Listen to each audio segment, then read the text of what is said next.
worst possible thing you could say when you walk into a car dealership. I spent 5 years with Mercedes-Benz, 5 with General Motors, and the worst thing a person could say when they walk in is, if you could just get me to this payment, we got a deal.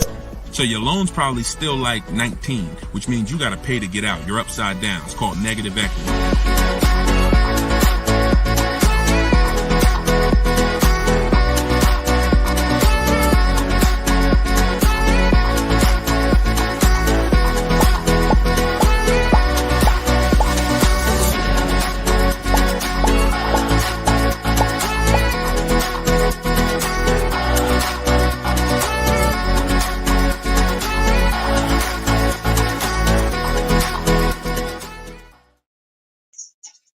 Welcome. Let me mute this because I got the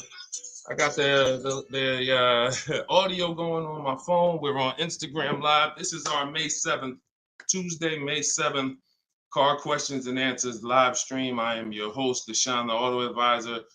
You may see these broadcasts throughout the week on TikTok, on YouTube, Instagram, and Facebook. But whenever you don't see the banner above me, that means you're watching one of our live shows, so you guys can start typing your questions. If you don't know me, my name is Deshone the Auto Advisor. Let's get the quick housekeeping out of the way before we start bringing in questions. I've been in the auto industry since 2006. I left in 2020 after the pandemic. Since then, we've been focused on car shopping education, teaching you how to get the low market prices on your leases, your new cars, and your used cars by bidding and looking at multiple offers, making dealers and banks bid for your business versus how you've traditionally shopped. So that is what we do. I'm also the author of the pretty much 5-star rated digital book. It's called Cars from Home, and we're currently rated 4.94, goodreads.com. Just want to get the housekeeping out the way for those of you who don't know me. For some of you who've been on the show before on the stream, welcome back. But for those of you who don't know me, this is my new digital book. It's called Cars from Home. You can get your copy for 75% off the normal price by going to my Instagram bio, the TikTok bio, or if you're on Facebook or Instagram, you can actually scan this QR code, Facebook or YouTube. You can scan the QR code, or you can go to deshonebook.com. We have a link in the comments for you. Lastly, I am the host of the masterclass, Everything You're Doing Wrong, Buying, Selling, and Leasing Cars. Some of you have asked, I share a lot of people who are using these strategies throughout the broadcast. Some of them are people who have my book. Some of them are people who attended my free masterclass, and some of them are in my car shopping school, Maps Academy. So either way, you guys can get anything you need from me in the bios or in the comment section. So let's get started, Dolan. You can bring in the first question. This is May 7th. So if you're just getting on, we are live on all 4 platforms, May 7th, 12 p.m. Eastern time. And you can share this with your friends. Tyler from TikTok, how are you? How does gap insurance work on a lease? Great question. Gap insurance covers the amount that you owe if, God forbid, the vehicle is totaled or stolen and they don't find it. So let's just say the car is only worth $40,000, but the actual cash value if the vehicle gets totaled is, $35,000. So if the insurance company is only going to pay out $35,000, the gap insurance would kick in and cover the remaining gap. So now most leases include gap insurance, but you never want to assume that the lease includes gap insurance. Whenever you are getting your offers from dealers, when you're getting your offers, you always want to make sure that you ask for them to include gap insurance. But yeah, that's the way it works. You want to make sure 99% of leases have gap, but you don't want to make that assumption. Always ask when you're getting your quotes that the gap insurance be included. All right, great question. Go ahead, Dolan. Next one. All right, keep sending your questions, y'all. I see you on Instagram. Those of you who are on Instagram, you click that thing that looks like a paper plane, and you can actually see that you can easily invite a couple of your closest friends to the broadcast just so they know about this information when they need it. Because 1 in 5 people are shopping for a car at any given time. So 5 people in a group, 1 of them is going to be shopping for a car, and we want to make sure you guys have the knowledge you need. Go ahead, Dolan. Guys, make sure you are typing your questions all in one question. Try to get it all in one question. What's up, Instagram? This one says new car parts are hard to replace. The dealership wants old cars back. Anybody who's in the business of buying cars wants cars. So it's not just the dealerships, it's the online buyers, CarMax, Driveway, Carvana. They want cars. Local people who buy and sell cars, they want cars. Wholesalers who buy cars to sell to dealerships, they want cars. If you get what I'm saying, you understand why you need to be making people compete. See, we take one buyer. That's what you've been taught to do. You've been taught to take one buyer, one person who wants your business, and give them the opportunity to negotiate. What we teach is for you to actually go to multiple people who want that business and make them compete. And that's how we make sure we get below market prices, because we in order to get below market prices, you must see enough offers to know the market. I'm gonna say that again. In order to get below market prices, you have to know you've seen enough offers to where you know the market. Could y'all keep running up the likes on TikTok? Every time we say something that you like, if you could just tap the screen, it runs the likes up and it gets a lot of people's attention on TikTok. Let them know they need to be here.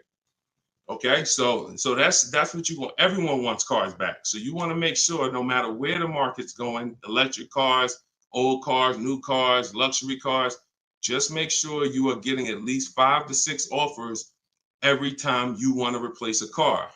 We don't trade in cars because you are not going to get the money you could get trading cars.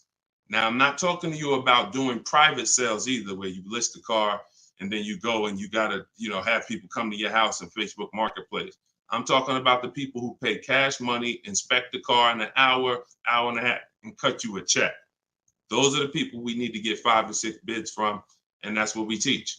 Those companies are very easy to find and very easy to work with. Okay, who's traded a car before? If you've ever traded a car before, type the letter T. All right, stay by your phone, y'all. This is live. This is May 7th. This is our 12 p.m. class, so stay by your phone. I want you to make sure we don't just talk here, we dialogue.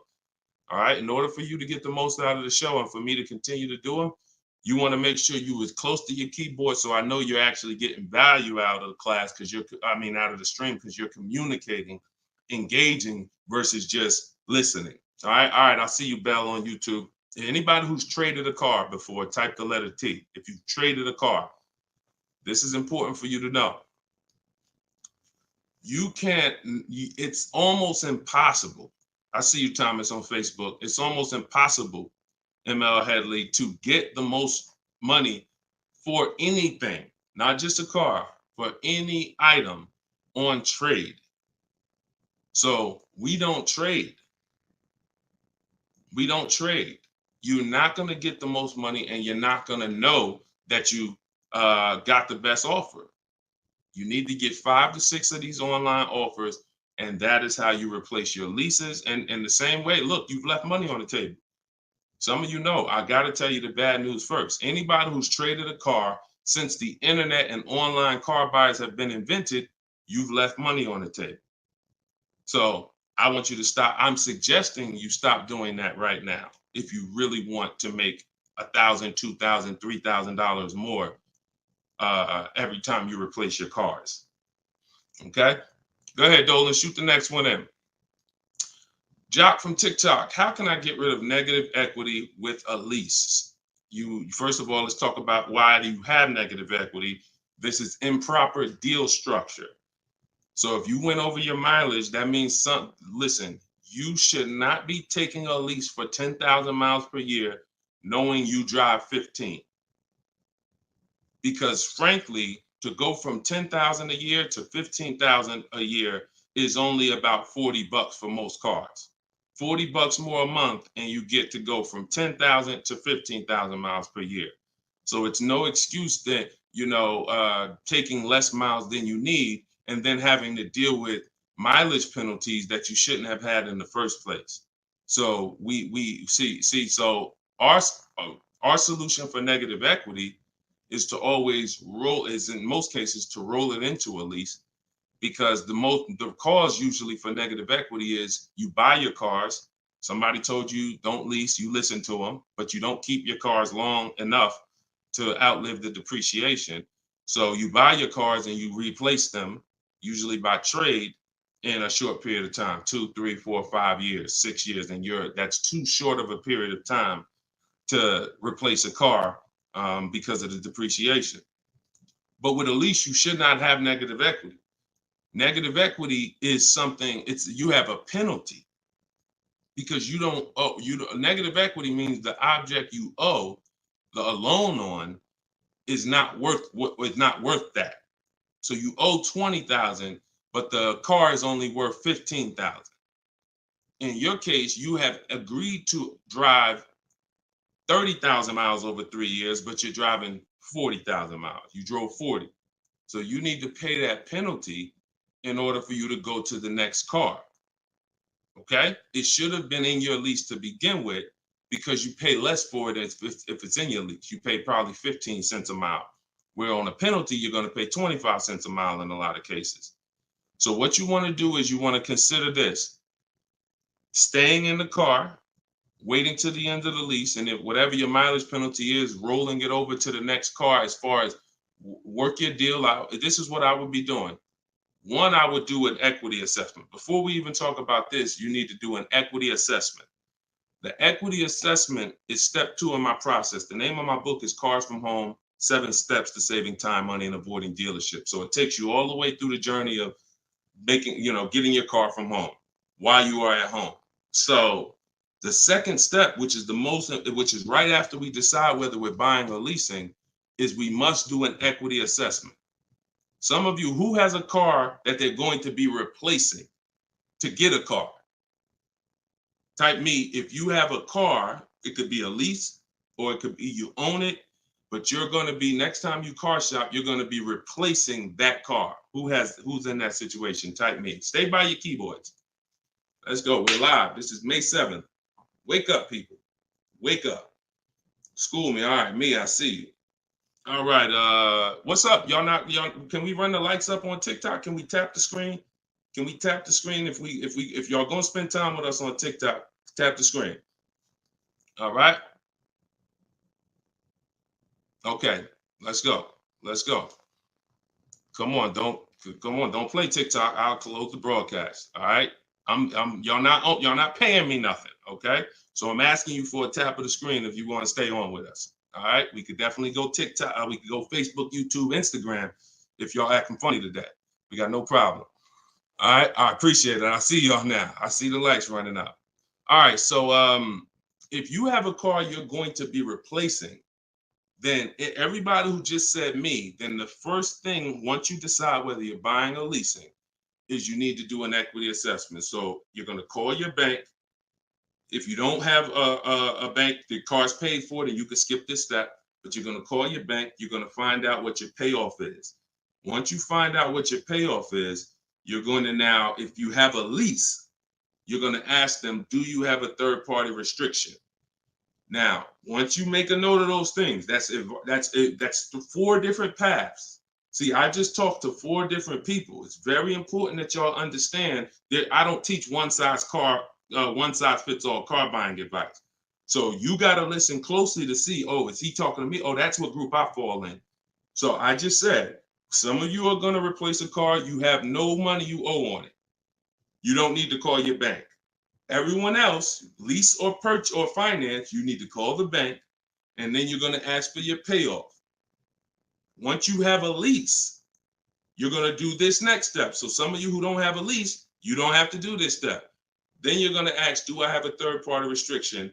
And you're going to make a note of that. And you're going to put yourself into one of those 4 categories. Okay, this is broken down. This is step 2 in my book. So once you get that information, you're going to go online to CarMax, Driveway, Carvana, Kelly's Blue Book, Instant Cash Offer. Please do not come talking about what Blue Book says. Algorithms in this market mean nothing. The only thing that matters is cash offers. So you're going to go to these people to get your cash offers: CarMax, Driveway, Carvana, Kelly's Blue Book, Instant Cash Offer, Car Guru, Sell My Car, and Auto Nation, Sell My Car. That's 6 offers. And once you have those offers, you will know where your equity position is. You will know if you have equity in your vehicle. You will know if you have no equity in your vehicle. If you are leasing, then there is no such thing as negative equity. Because let's say your payoff is $20,000 and your highest offer is $18,000. You don't have negative equity, you don't owe that. That just means when you go to drop off your vehicle, you can't sell it and make money. That's what that means. Now, if you have a mileage penalty like this gentleman may have, that's different. But that's separate from the equity assessment process. You need to know, what is the asset that I'm driving? What is the asset, the car that I have in my possession, worth on the market? And what do I owe on it? And is there equity there? So that is the step you do before you think about shopping and getting offers, because we break our transactions down into 3 categories. Who we buy our car from, we're getting bids. Who we get our loan from, we're getting bids. And who we sell our car to, we're getting bids. So this is very important in our process of how we get below market deals from home. Okay, so do that step, Jock, and that's what and you go from there. Everything I'm talking about is in my new digital book, Cars from Home: 7 Steps to Saving Time, Money, and Avoiding Dealers. Shoot the next question in, Dolan. Everyone who wants your copy, you can get it for 30 minutes at 75% off. It's normally $97. So everyone who's gotten this book, and we've gotten close to probably 6,000 people at this point, the book is $97. But when you go to my bio now, or my Instagram or TikTok bio, you can get your copy for 75% off, which would be $24, but it's only for 30 minutes. If you're on Facebook or YouTube, just check the comments and go to deshonsbook.com. You got 30 minutes to get your 75% off. Okay, Tyler from TikTok, rolled over $14,500 from a trade into a 36-month lease. Payment only $54 a month. Is this a good strategy? Payments only $54 a month? What do you mean by that, Tyler? $54 a month. How could the payments be $54 a month? You need to know how much you're rolling over into the new deal, because let's say, for example, you have $14,000 of negative equity. Just that alone is $400 a month. Just the negative equity. So I'm trying to find out what you mean when you say rolled over 14.5 from a trip. Oh, wait a minute. I think I know what you're saying. You are essentially prepaying your whole lease. What he's saying is he's taken all of the car that he is trading, which I just told you how much I'm not a fan of that. But he's now essentially doing a one-pay lease, or you're doing a huge down payment. So this is very important. You could be about to really lose your shirt right here. This could be extremely bad for you. You need to make sure you check what I'm about to say to you. If all of that money is being treated as a cap cost reduction, which is essentially a down payment on a lease, let's just say your payment would normally be, matter of fact, let's do this math real quick. And this is why having a consultant and having an advisor and getting education saves you thousands of dollars. Now, $14,500, you are talking about, if you put that into a payment form, your payment would be $400 a month higher, plus the interest on that, plus the taxes, plus the interest on that. So let's call it $430 plus this $54,000 this $54 a month. So let's say your payment would have been, without you trading, would have been like $485 a month. So if they're treating all of that as down payment, then here's what's happening. You're just prepaying the lease. So you have no protection. If that vehicle gets totaled, you are out $13,000. You won't be, anything you put into that vehicle, you're out. That money's gone if the vehicle's stolen or totaled. So what it makes more sense to do is to see if there's multiple security deposits that you could put. You need to get your offers, though, with no money out of pocket, because you can't look at one-pay leases and you can't look at multiple security deposits if you don't know what the original deal was without them. So if my payment is $500 a month, and then if I put multiple security deposits down, it lowers it to $450 a month, then that could be a good offer. If it lowers it $20 a month and I got to give them $6,000 to hold, then it doesn't make financial sense. That's not a good return on you holding $6,000. But I'm always comparing it. This is something we teach called advanced leasing strategies. This is not for everybody. So but you need to determine when you're doing a one-pay lease, all you're doing is giving them all of this money up front so they can lower the actual interest on the lease and see what the payment comes out to with the lower interest. So you have to get offers without down payments.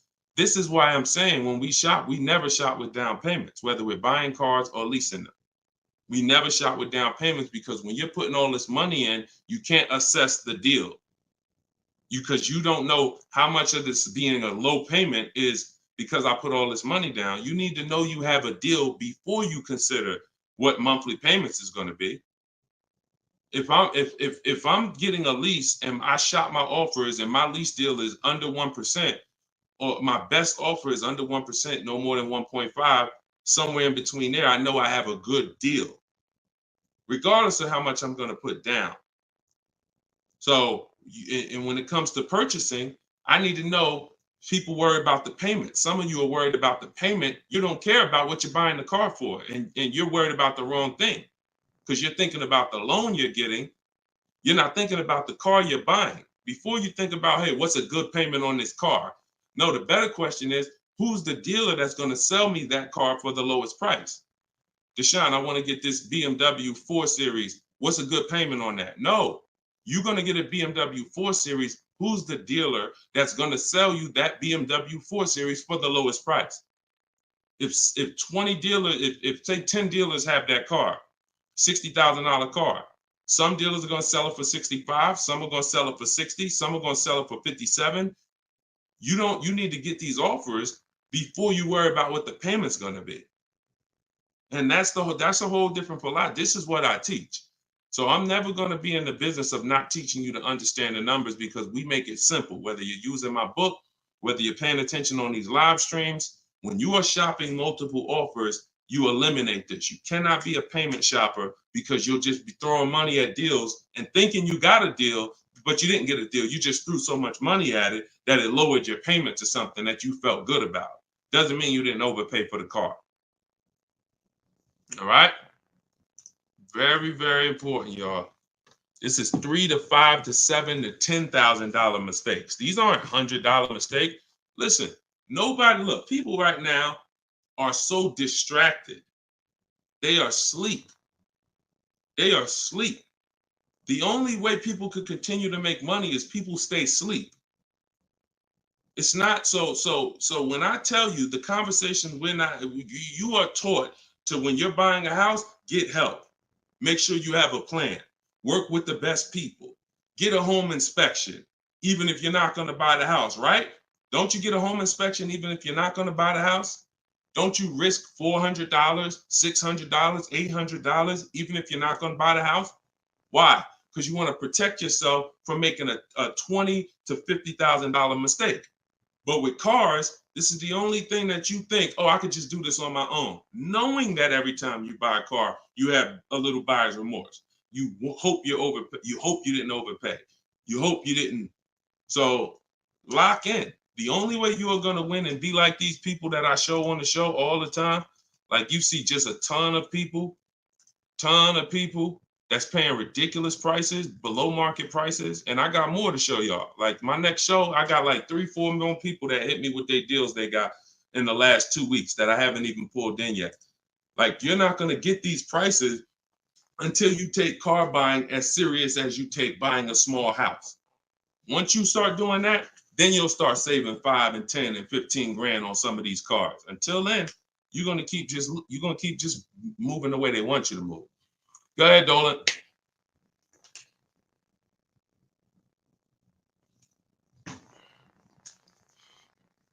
Is there any way to get out of a car with too much negative equity?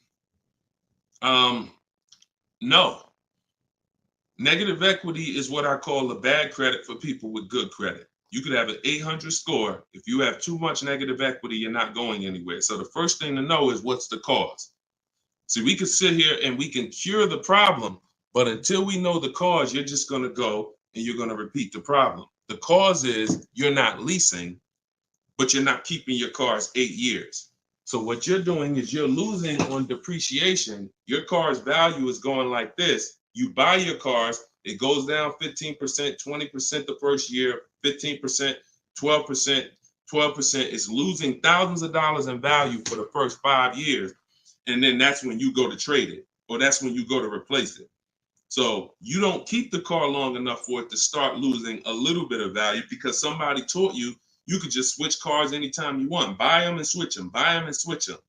This is a depreciating asset, and you're going to lose every time doing that compared to someone who's getting great lease deals. So if you're not, our rule of thumb is if you're not buying your car to keep it at least 8 years, you should be shopping for great lease deals, not purchases. So you need to know the cause. Now, once a lot of you figure that out, that that's true, and you learn that all of this bad structure has cost you, you're going to lease. You're going to say, Deshone, I'm not keeping my car 8 years. I'm leasing my next car. If you don't have too much negative equity, then what you should be doing is trying to cover the difference. So you're going to do that equity assessment process that I laid out about 10, 15 minutes ago. You're going to do that equity assessment process. If you only have a $1,500 to $2,000, $3,000 difference between your best offer and your highest offer, I mean, let's say you owe 20 grand, but somebody's going to offer you 18, then I would pay off the difference all day long because I'm still winning with a bidding system on there. See, when you get bids, even when you have negative equity, that's still you're still getting the most money for the car you can get, which means your negative equity amount is going to be the lowest it can be. So you always want to explore if I could pay the difference between my highest online offer and my negative equity, that's the best. Because once you can't do that, now you eliminate the ability to be able to participate in a bid because you have to trade. This is the only time where we have to trade because you need somebody to finance that negative equity because you can't pay the difference. You don't have the cash to pay off the negative equity.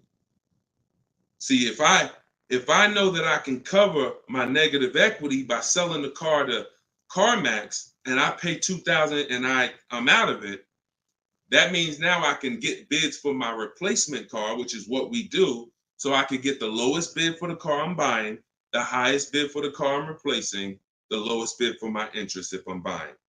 Once I have to trade because I have too much negative equity, I can't do that.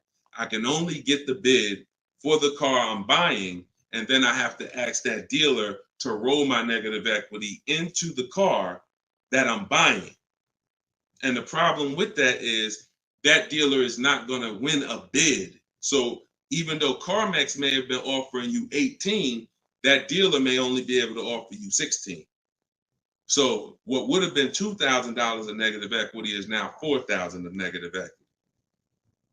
That's why paying the difference is always best if you want to maximize the deal and get below market deals.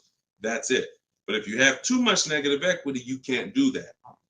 Now, it's very important that you understand something regarding the car you're replacing your negative equity with, the next car you're going to buy. You can see Sean uses our bidding strategy. He's in our private group. For all of you who want to know about my private groups and you have to attend, there's people who ask me, who are these people? You must attend my masterclass in order to be eligible to be in our educational course. So this is but what it is my book in video form with coaching. So the 7 steps are the same. Those of you who are using the book to get to your goal, use the book. It's just different ways of learning. So anyway, you can see Sean here he got his bids and he found a car that had a $15,000 rebate. He didn't know that, a $15,500 rebate. So if Sean wanted to bring negative equity over to this vehicle, he's buying the car so low with all the rebates, he could bring over 5, 10, 20 grand of negative equity and he's still going to be able to do it. Because as long as you're getting a big discount, you actually can, the bank is not going to lend 25% more than like 25% more of the car's value. So you can't slap 10 grand of negative equity on a $30,000 car.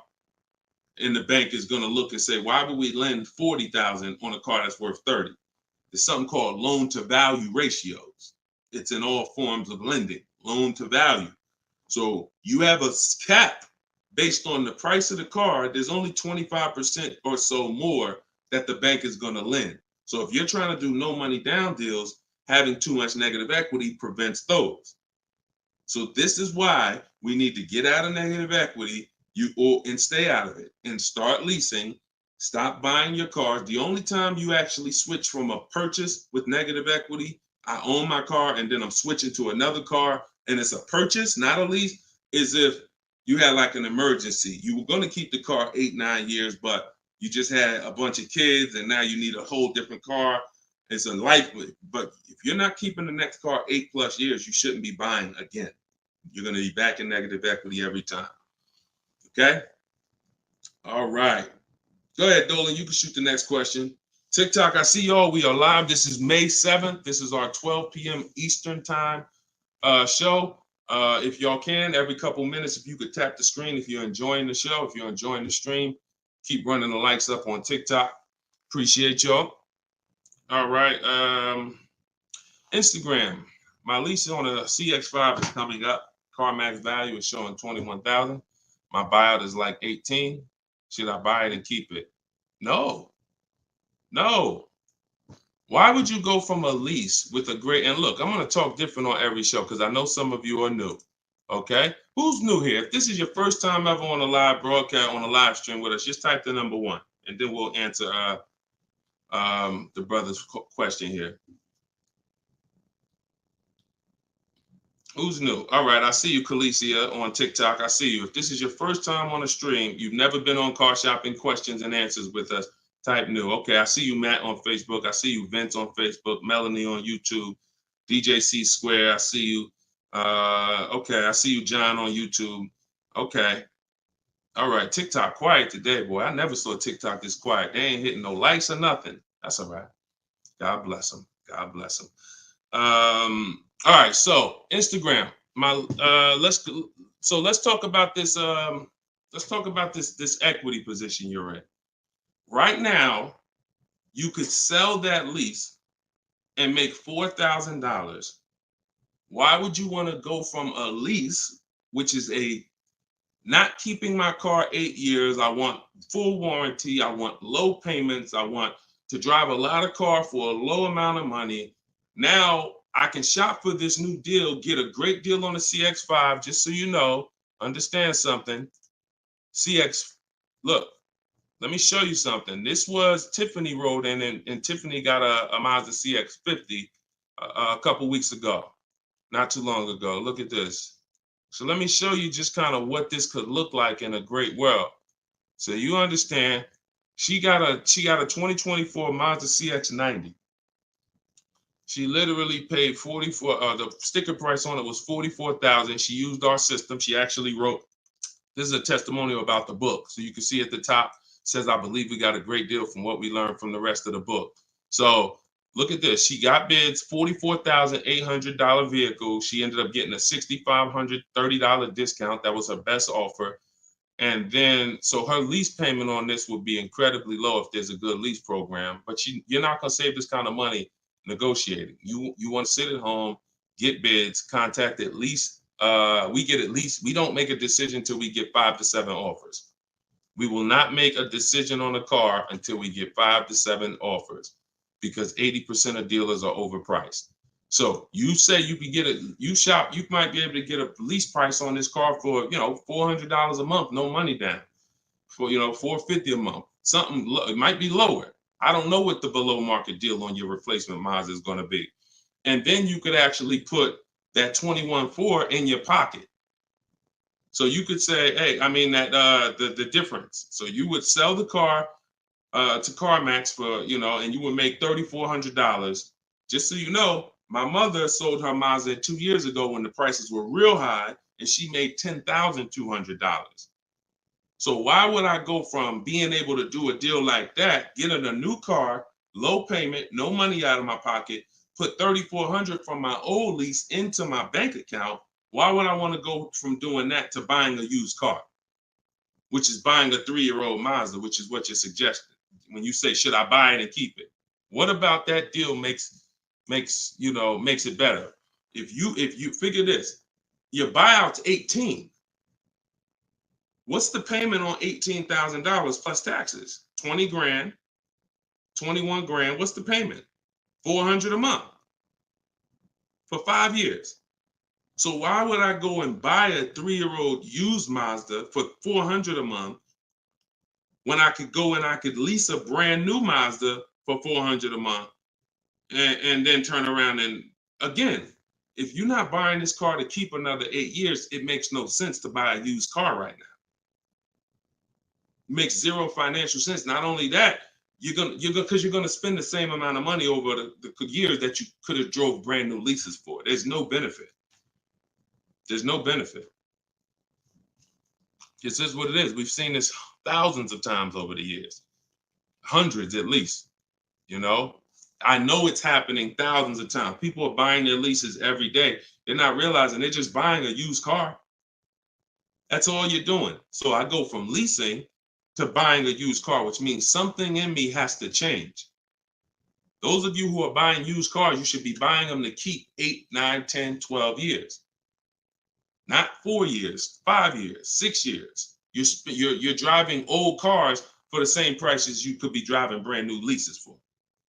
Same prices. So why would I drive a bunch of older cars, 5, 6, 7-year-old cars? By the time I pay it off, it's 10 years old, 11. Why would I do that if I could be driving brand new cars for the same prices? So it's important for you to understand. That's why this is the first step in my process is we got to know, should we buy or lease? And the only people who should be buying are 8+ year people. The goal is to keep the car 8 or more years. Then we're going to buy it. Yep. I'm here. I see you. You know, I always butcher your name, but let me just call you EP. EP, I see you.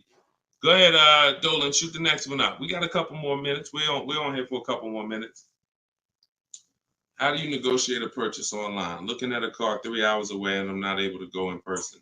So what I would do if you've done all the research to make sure that car is a great below market price, if that's a below market price, then what I would do is I would call and verify that there's no fake fees that are not online. So when you see a car that has a $28,000 price, we're going to call and make sure that what the fees are should only be tax, title, documentation fee. Tax, motor vehicle fees, and documentation fee should be the only prices, only fees.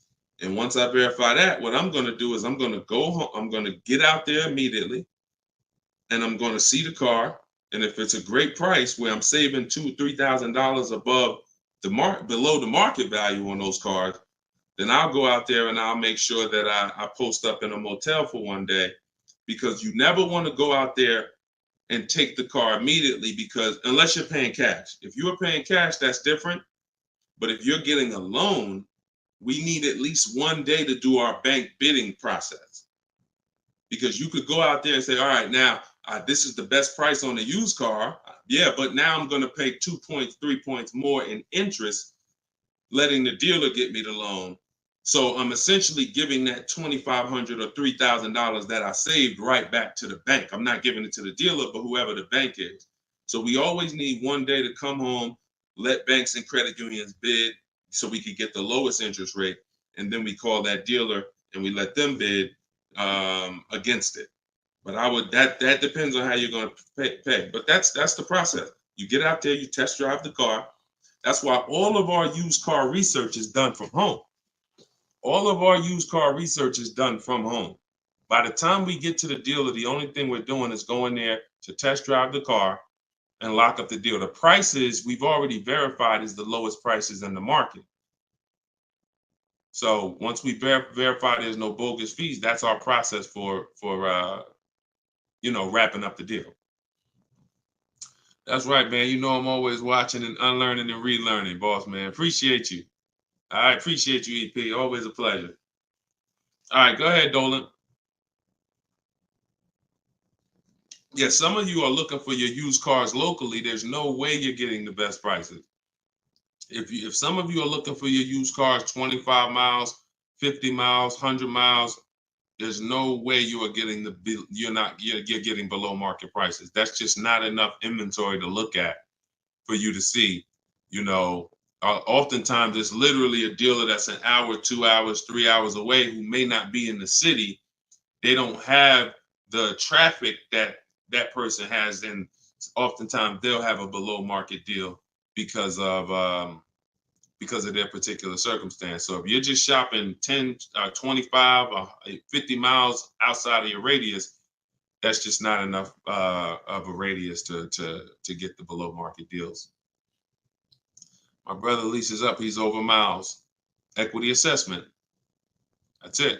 I just went over that about 20 minutes ago. I can't go over it again because it's people who watch the stream and it's not fair to them, but we do have this stream on replay. If you go to YouTube or if you go to my Deshone the Auto Advisor Facebook page, and you can find the section that I did only on that.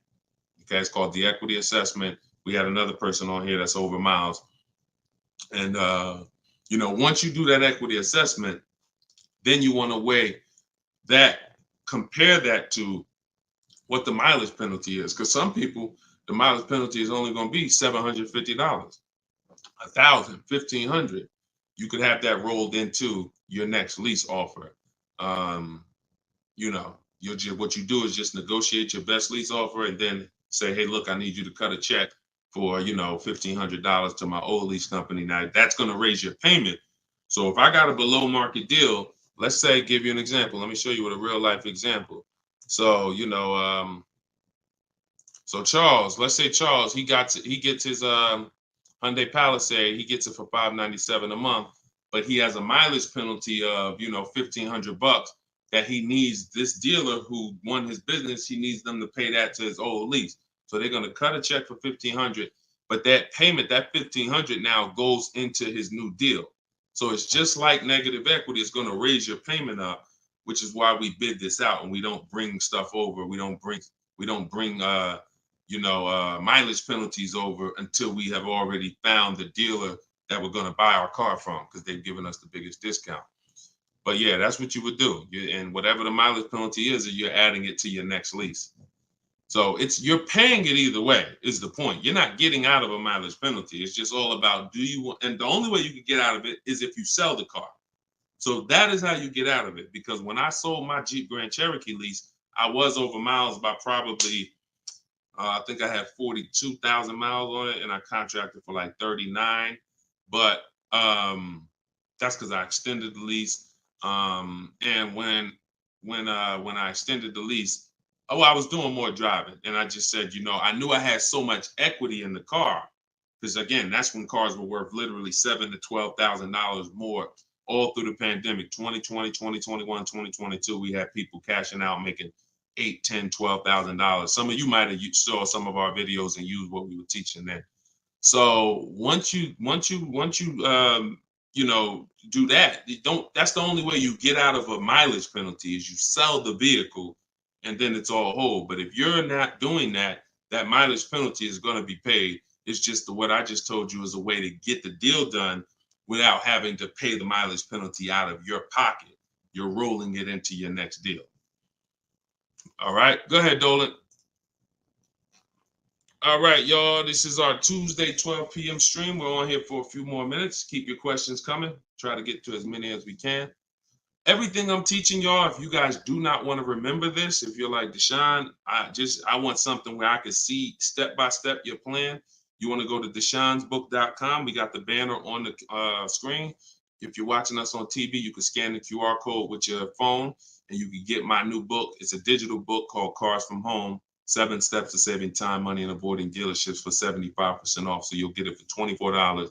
You won't pay the normal $97, but it's only for 30 minutes, okay? After 30 minutes, it's normal price.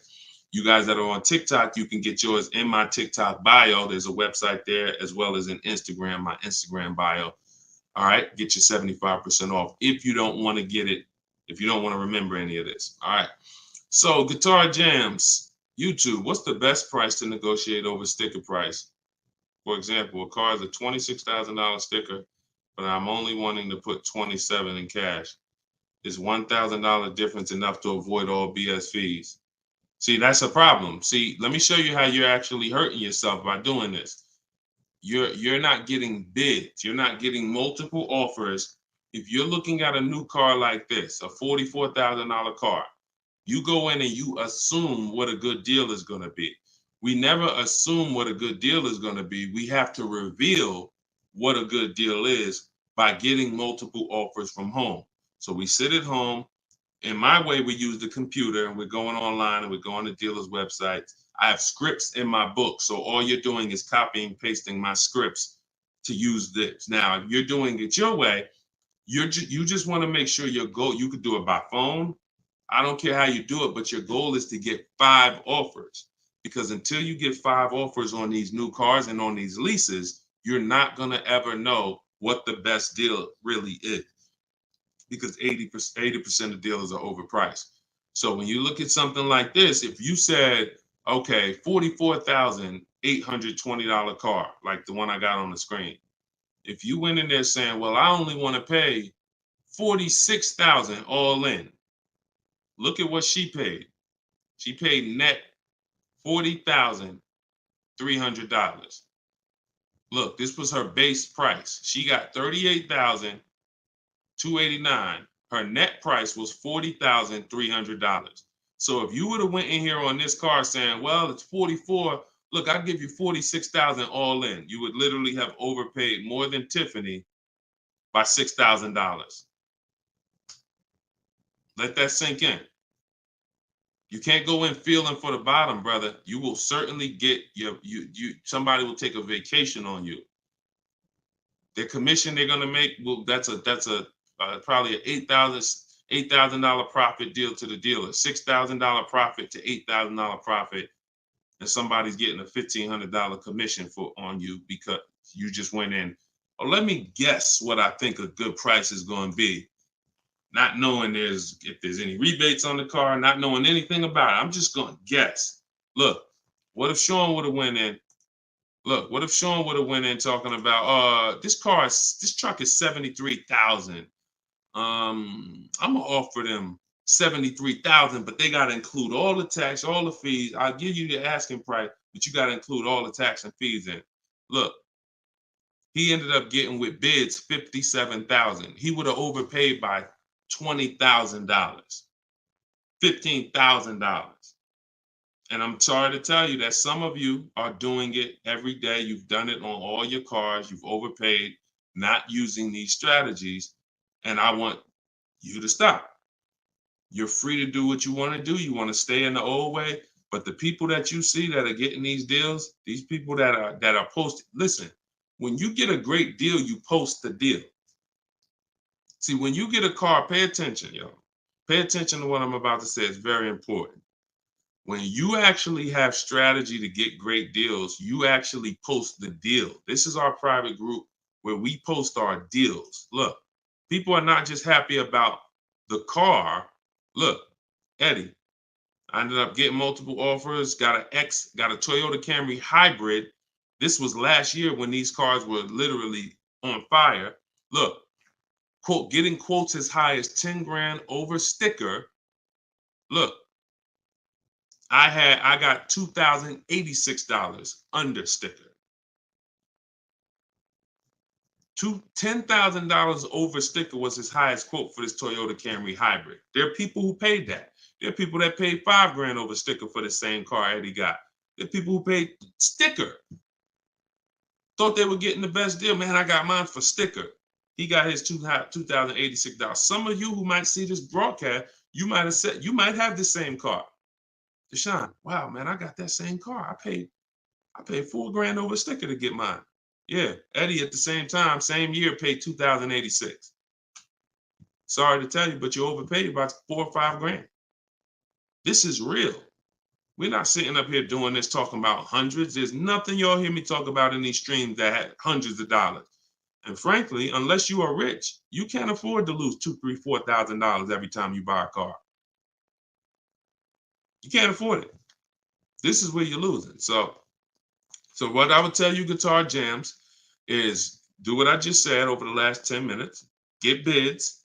If you want the system for doing it, that's in my book. If you want to do it your way, I don't care how you do it. Just get at least 5 to 7 offers so that you can see where the best offer truly is.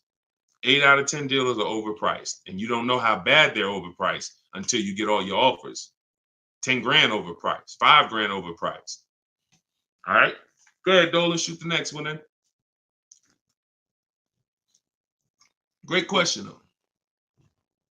Can you get a deal when you build your own car? Absolutely, Sherry, but you want to get those offers before you agree to buy something from anybody. So if I'm ordering a car, I'm getting 5 offers, 10 offers. I'm getting 5 to 7 offers, not 10 offers. See, in my book, I have a process called the 25 to 5, where we connect with 25 dealers online in 20 minutes. And our goal is to get 5 to 7 offers in 48 hours. So once that happens, we don't order a car until we verify the car doesn't exist in the market. See, because when you walk into a dealership or call 2 dealerships and they say, oh, we don't have that car, but we could order it for you. Now, what are you doing? You only talk to 2 dealers. What about in the 25 dealers that we talk to? What if 7 of them or 10 of them have that car? So you just talked to 2. Now they got you ordering a car. We don't order until we talk to these 25 dealers online and they tell us, hey, nobody has it, or it's only 2 out there, then we might order. But that car could be sitting right around the corner from you, or 30 minutes away from you. People could have 5 of them. An hour away from you, people got 3 more of them. But because you're just local, you think, oh, I need to order this. We don't order until all of those dealers tell us we don't have that car. And then when we send out our order request, we're getting quotes from all those dealers. So we're getting probably at least 10 offers. When we go to order, we're probably getting 10 offers because all of those dealers we've already been talking to. And any of them could order us a car. I had a young lady 2 years ago, no, last year, the new BMW came out, the new BMW X4M, and she got quotes. And to order, nobody wanted to give her below sticker price. Some were higher than sticker. The person who won the bid was giving her $3,000 below sticker. But the car had a bad lease program though, so she ended up not getting it. But $3,000 below sticker. If she was purchasing that car, that would have been a ridiculous deal. Brand new BMW, new body style, $3,000 below sticker. But that's bids. And we do that in 45, 60 minutes. Before you even get home from the grocery store, we already got the bids, and we're not putting in 60 to 90 minutes to get this done. So my process is not just money, it's time. I don't want to spend more than 60 minutes to get a car. And I could get any car, any price. All of these people that you're seeing, Danielle, Kimberly, Bonita, all these people right here, Charles, they could get that Zafrina, they could get these cars, they could get these same deals that y'all seeing, and they're probably 90 minutes. Some of them might be 60 minutes because it was their first time, second time, some of them. Second time you get it, you're probably 60 minutes because it's a repetitive process. Getting a car, getting these bids is so repetitive, you'll see. This is what I should have been doing years ago. I don't know why. So easy. All right, go ahead, Dola. Shoot the next one in. What's up, Sus? Ralph Morales. K. Michelle, I see you. That's not the K. Michelle, I know. What's up, John? I see you. Steps if the lease has a third-party restriction. So if the lease has a third-party restriction, we're going to get bids from whatever dealerships make the car. So if there's a Nissan and I have equity, if I have $2,000 or $3,000 or $4,000 in equity, then what I'm going to do is I'm going to call and I'm going to get bids from the local dealers, because a third-party restriction means that it doesn't mean you can't sell the car. It means you could only sell to a local dealer who makes the car. So we still get bids. We get 3 to 5 offers from used car managers. And whoever makes us the best offer gets the car. And then they'll cut us the check for any equity that's in the car. But we always need to get the offers online, because that's going to tell us if we should even be pursuing. If we don't have any equity, or it's at a break even online, there's no reason for us we don't have any equity in the car. We're just going to return the lease. But the process of doing this is to prevent what a lot of people have done. You dropped off your car 2020, 2021, 2022 at a dealership. If you dropped your old lease off and you didn't do an equity assessment, chances are you gave up a lot of money. And some of you are like, well, Deshone, I did that. I gave them back my old car, but then they gave me a great deal on a new one. You have no idea how much equity they used out of that car or how much they kept. It was, like I said, my mother had $10,200 in equity. She could have literally, they could have gave her, if we would have went into a dealer, they might have gave her 4,000 of the equity and kept 4,000 if we were lucky. So, doing an equity assessment before the lease in process is to prevent giving away any equity when we drop off our lease. All right, go ahead, Dolan.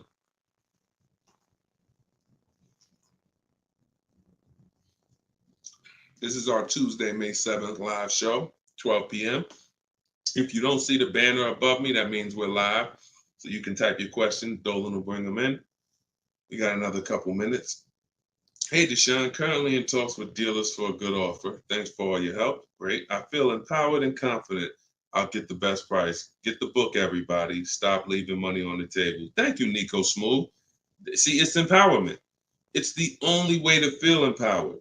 You are not going to feel empowered going and negotiating with a car salesman. Anytime you're working with us, it's already set up for you to leave not able to guarantee you got the best deal. Nico Smooth, he's going to guarantee it. I don't know if that's a woman or man, but they're going to guarantee it because they're getting offers. They're getting offers. If you went in, if you had to buy a 100-inch TV and you just went out right now in the first store you found that had one, you just paid it. Or you looked and said, man, I think that's a good price. 100-inch, man, that's only, $900. I feel like that's a great price. Meanwhile, you didn't look on Amazon. Amazon had a better brand for, $200, $300 less. Or Amazon had the same brand, or Walmart had a better brand for $300 less, or Best Buy. These are the same principles. It's impossible for you to go into a car dealership and get a good deal and you don't know the market. The market you only know through getting offers. Once you get the offers, you see what the best market prices are and you pick the lowest one. That's how you get the below market offer. So I'm glad, Nico. Enjoy, and definitely send us your success story. Just like Tiffany did, email me your success story when you get that offer and you close that deal out. Way to go. Go ahead, Dolan. What's up, Todd Billions? Do you need to check dealers in other states? I live in Florida. Depends. We will go with, all right, so some people will do my strategy is called the 25 to 5. We're connecting with 25 dealers online. Some people, they do it through offers. If the state is not too big, maybe their 25 dealers is all, if the state is really big, maybe the 25 dealers are all in the state. But some people, they might only have 12 dealers in their state, and so they're going cross state lines, and that's very common. That's very common. If you look at Sean posted in our group, and he said he ended up expanding his search to 150 miles outside his area to find this deal. He said, I'm going to another state to pick this up, which is something I never would have thought of before, or would have before he attended the class. So he attended my master class. All of you who want to attend my free master class, it's called Everything You're Doing Wrong, Buying, Selling, and Leasing Cars. You can go to my TikTok bio, and you can go to my Instagram bio. We have a comment in the comment section for you guys who are on Facebook or YouTube. But this is, the local business is going to die. When you see and you shop online the first time properly, you're going to find out that the local business is going to be dead to you unless they win the bid. And you're not going to be committed to local anymore, because look, Sean is driving to another state because his best offer, it saves him $4,000. So no other dealer near him made him the other offer. This dealer that's in another state made him, and it's $4,000 better. So literally, if he has to drive 4 hours, 2 hours there, 2 hours back, he's literally making $1,000 an hour. This is the money we talk, big money talk. So yeah, go as far as you need to get 5 to 7 offers and get the below market deals tied. Go ahead, Dolan, shoot the next one up, brother. Great question.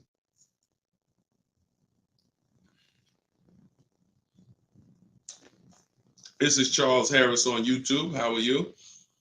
Hey, Deshone, why you don't have PayPal for a payment method?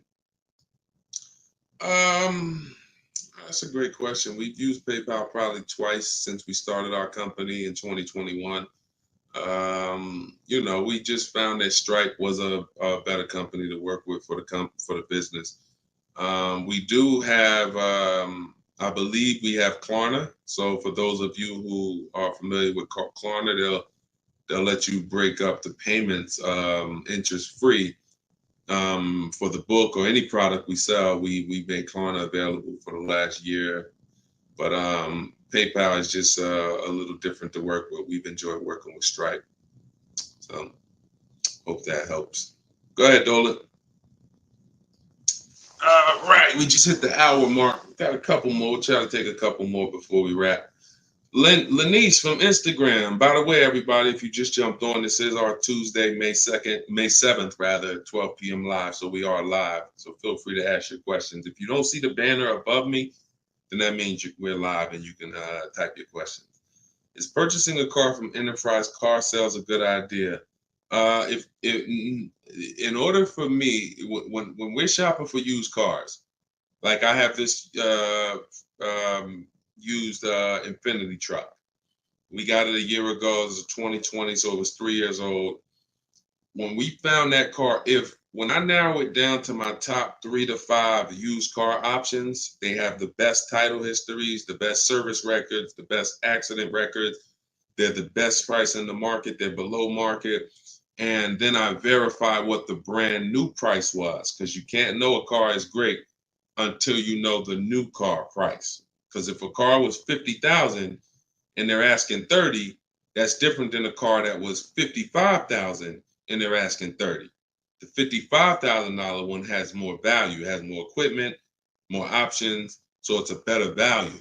So it's impossible to get a great deal on a used car without knowing what the original price was. So you might have picked a car that's, this one is 30,000, but again, the original price was 50. Meaning, while another one might be 31,000, it's $1,000 more, but the original price was 55 or 57. So you got to know what was in the new car price to be able to compare when we're getting. So if I narrowed it down and that Enterprise car was in that bunch, I'm not opposed to it as long as it has great service records, great accident history, great title records. But the title is going to show as a rental. So when I say great title history, you got frame damage, you got salvage titles, you got rebuilt titles, cars that have been totaled, rebuilt. You have different forms of title: personal lease, personal vehicle, corporate lease. These are all different categories of title. So if you get one that has a rental, then that price needs to be considerably less than the other cars on my list. That's the only way I would look at it. Great service records, great accident records, and then compared to the other cars in my bunch, it's got to be $2,000 less than them. 1,500, 2,000 less. So that's the only time I consider it. Go ahead, Dolan. Now, the way we shop for new cars and leases in my book, and the way I teach, is the 25 to 5 strategy. That's when we're connecting with 25 dealers online to get 5 offers, 5 to 7 offers, 25 to 5. When we shop for used cars, we're using my multiple marketplace strategy. So we're going on every marketplace that has used cars, 8 of them: CarMax, Carvana, Driveway, eBay Motors, Car Gurus, Cars.com, Carfax.com, Autotrader.com. We're going on all 8 marketplaces because these marketplaces have different prices, different inventory, and that's how we shop it, and we narrow it down from there. All right, Fo from TikTok. Best way to trade a vehicle and not be upside down. We already had 2 questions about negative equity. So what you want to do, Fo, is either go to YouTube and go to Facebook. The replays are there once we end the show. Just find somebody who had that same question. Somebody asked about replacing a car that they had negative equity on. Upside down, negative equity, same thing. Just 2 different terms. Go ahead, Dolan. Everybody getting value out of the show. If you're getting value out of the stream, type $. Type a $. If you're getting value out of the stream, type a $. All right, everybody getting value? All right, I see you. Perfect. Good. Good. I see you, John. I see you, Tracy. All right, I see you, Sterling. Yep. I see you, Charlene. I see you, EP. Perfect. Glad everybody's getting value. Charlene said, thanks for the education. I just finished the first read of your book. Now I will start the process to buy a new car following the 7 steps. Congratulations, Charlene. Way to go. Now, some people choose to go the book step by step. So the last step that Charlene just said, step 7 is delivery. So you're not really getting, some people do this. And I can't, it depends on how you learn. The book is set up in a way where everything I teach is set up in a way when y'all hear 7 steps, it's set up where if we talked on the phone, I would be saying, do this first, call me back. Do this second, call me back. Do this third. And then by the time we get to step 7, we're setting up for delivery or the pickup of the car. So some people never read the whole book. They just do 1 step at a time and they never see step 7, me congratulating them for delivery until they are at that step.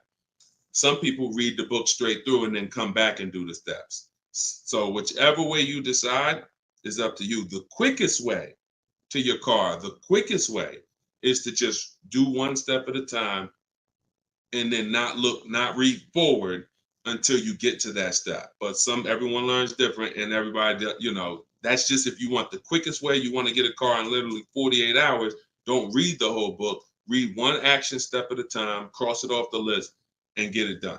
And then you'll have your car in 48, 72 hours. Okay, go ahead, Dolan. TikTok, using your book, all of these lease prices I received are too high, over 1.5%. Next step. Well, as I mentioned, once you get 5 to 7 offers, that means that car has a bad lease program. Not the brand, the car. So that Jaguar has several cars. That particular one, and it could be that trim level, has a bad lease program, in which case I always say with leases, we want to have at least 2 to 3 options, because we cannot control the lease program. So whatever the dealer was, so if you see a 1.5% lease, 1.6, 1.7, 1.8, 1.9, then that 1.6, that dealer's beating everyone else. They're selling you the car less than everyone else. But if they're at 1.6, then that means their lease program is bad. That's why we always get 5 to 7 offers. If they're all over 1.5, that means the lease program is bad. And we do not lease cars with bad leasing programs. We go to our next choice, because you'll see, literally, it's day and night. A $60,000 car could have one lease price of $900, and then you have a $65,000 car like Frena got, $65,000 vehicle. She paying $579 a month. 2024 Jeep Grand Cherokee. Got it a little while back. So this is, lease programs make the difference. What we do is use bids to get the lowest price on the cars. We're gonna always get that. But once we can't control the lease program. So we always have 3 options. With purchasing, we don't need 3 options, because once we get our bids, we're gonna just find a dealer that's gonna be the lowest. Nothing else matters. We don't need to worry about a lease program. Go ahead, Dolan. German Tink from TikTok, I see you. If our credit is not good, I feel like we don't have room to negotiate. True? No, your credit, you do. You see, again, we're mixing the loan with the price of the car we're buying. That's where you're going to overpay. Because if you have a loan, you have bad credit, the only thing that should be affected is the interest you pay on the loan. That should be between you and the bank, the lender, not between you and the dealer. So what your job to do is, if you have bad credit, the lender you get your loan from is going to tax you for it. You're going to pay higher interest than what someone with good credit would pay. But what you should not be doing is overpaying for the car because you didn't get bids. So you can get bids for your car, and then you can use a company that gets deals done, that gets people loans, even with bad credit. And you know, I use Limbuzz. I recommend Limbuzz. I don't use them. I recommend them. So you could either, pay a high interest rate and get a great price on the car, or you could do what most people do: get a bad price on the car and pay a high interest rate because they're going and they're shopping desperately. So in my process, we would get with Limbuzz, get our pre-approval with Limbuzz, and then we would go and we would shop and get bids to make sure we're finding the lowest price on the car.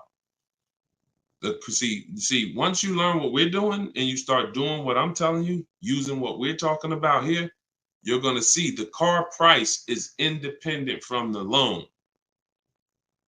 You've been taught to focus on the loan, which is how much my monthly payment is going to be. Oh, am I going to not be able to negotiate? The car's price we're negotiating has nothing to do with the loan we're going to use to buy it. Okay? So everything that I taught from today, guys, is in my book. It's my new digital book. It's called Cars from Home. You saw it if you were here earlier. We're rated 4.94 on Goodreads.com. Thank you to everyone who's reviewed the book and gave us 5-star reviews. You can get your copy in my TikTok bio for 75% off. That's $24. It'll be in your email in 2-3 minutes, in my Instagram bio. But don't let that timer run out, because then the price does go back up to $97. You can get yours for 30 minutes. And the same thing online here on YouTube, Facebook. We have the banner here. You can scan this QR code with your phone if you're watching us on TV. And this is what we do, y'all. We do these shows throughout the day. You can see on what time we'll be live. So we'll be back for the next one shortly. And make sure when you see us, you hop on and ask your questions, all right? But let's go get these deals. Shout out to everybody who's committed to unlearning and relearning. In order for you to win with what we just talked about, you have to unlearn the way you were taught to car shop. You have to unlearn that and relearn the new way. All right? God bless y'all. Enjoy the rest of your day. See you soon.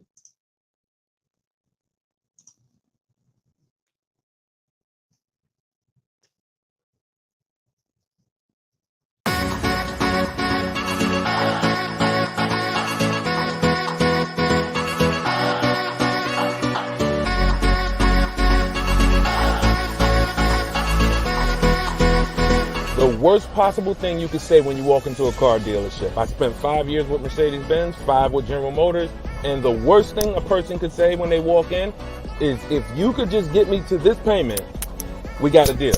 So your loan's probably still like 19, which means you got to pay to get out. You're upside down. It's called negative equity.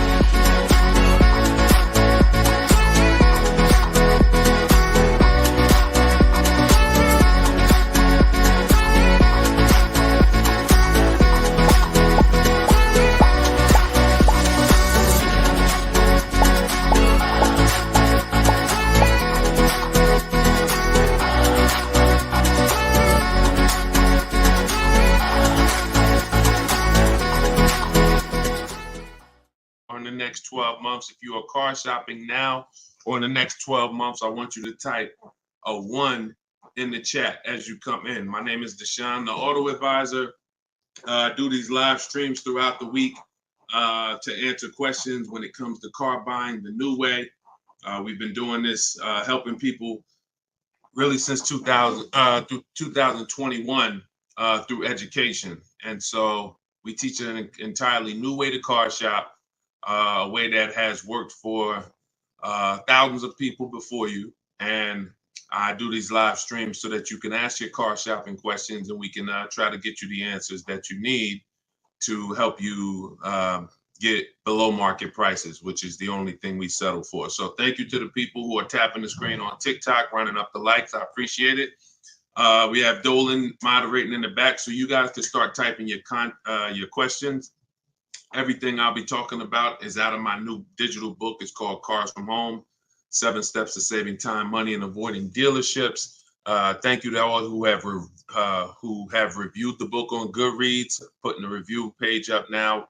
Thank you for helping us have pretty much a 5-star rating And everyone, as you're watching this, you can get your copy. If you like what you're hearing, if you like this new way that you're going to hear on these streams of how to car shop, you can get your copy of my digital book for 75% off in my TikTok bio, my Instagram bio, or we have a banner up for you guys. Or you can go to deshonsbook.com. So no matter where you're at, that's your special offer. All right. So Dolan, you can bring the first question in. I see you, Paper Chaser. Welcome to the broadcast. I see you, Benjamin, on TikTok. I see you. First time people. Welcome to all the first time people. If you your first time here, type of 1. Mario Soto, I see you on YouTube. Welcome. This is Chris on Facebook. Hey, Deshone, are dealerships willing to order a car for you if they don't have a car with the options you want? Everyone is usually willing to order a car because every dealer can order. But you want to make sure whenever you're getting an order quote, you're getting at least 5 offers. 80% of dealers are overpriced. So you want to make sure you're always getting on a brand new car 5 offers. And then you'll see how different they are. I had somebody who, I think we're on episode 17. This is episode 17 of Car Shopping Questions and Answers. So on last episode, I spoke about a young lady who ordered a BMW when it first came out last year, the new body style new body style X4. And through bids, she saw multiple offers. Most dealers were charging her $2,000 over sticker price. But once she got her 5 offers, at least 5, she probably got set 5 to 7. Her best offer was $3,000 below sticker.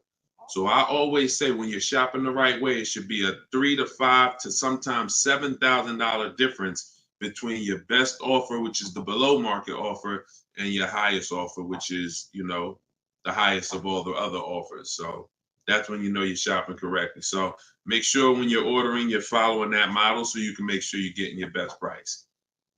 And you do this right from home. You could do it by phone, or you could do it my way, which is using the dealer's computer, the dealer's websites. We do copy and paste models to get quotes directly with dealers, speaking with them on their website. So as long as you do it, that's all that matters. All right, great question. Shoot the next one up, Dolan. Let me open up my phone on Instagram. My phone battery is low, but hope. Okay. Yes, everybody. This is our Tuesday 7 p.m.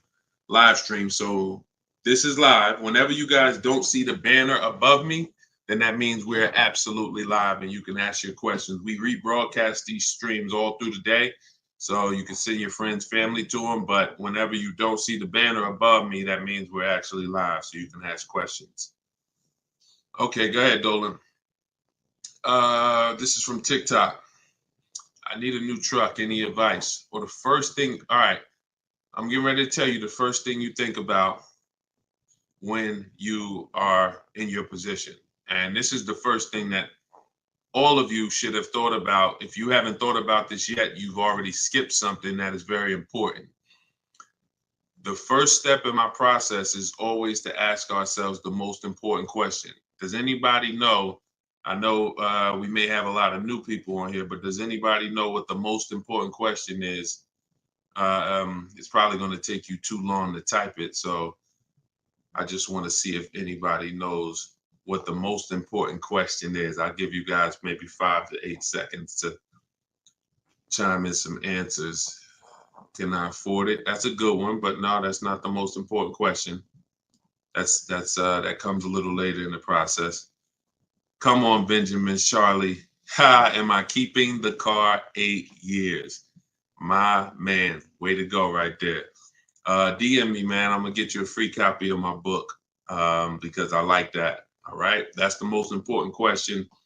Just DM me on TikTok. I can't read DMs, y'all. So if you actually have DM me, 99% of the time, I'm not going to see it because I have a team that helps me with my social media. So I'm not seeing DMs because we just get way too many throughout the day. But in your case, yeah, send me that. Yes, but that's the most important question because here's the thing.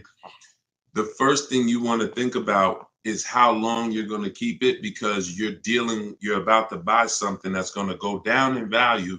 You're not going to get the most value out of it until after 7 years. that's when you're going to get the most value. Everything before that, who knows, when I break when I break these things out, I'm showing you the depreciation curve. And this is how your vehicle is losing value. So if you buy a new vehicle, it's losing value like this. If you buy a used vehicle, it may be losing value like this, but it's going down thousands of dollars every year. So until you keep the car long enough, some of you are just not keeping your cars long enough to win, because you're turning around and replacing your cars while it's still like this. You're still losing $2,000, $3,000, $5,000, $7,000 a year, depending on the price of the car, in depreciation. Now, when you keep your car long term, you're going to beat depreciation, because eventually your car starts to, like, who has a car outside right now that's at least 8 years old?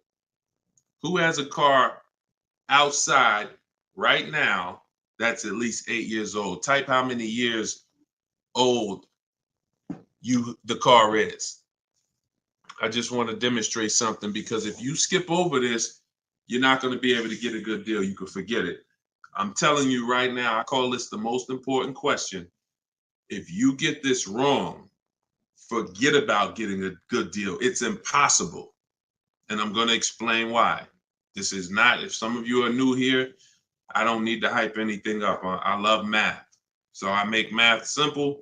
You might not love math. I love math. And I know that when it comes to cars and buying versus leasing, it's a numbers thing. It's a math thing.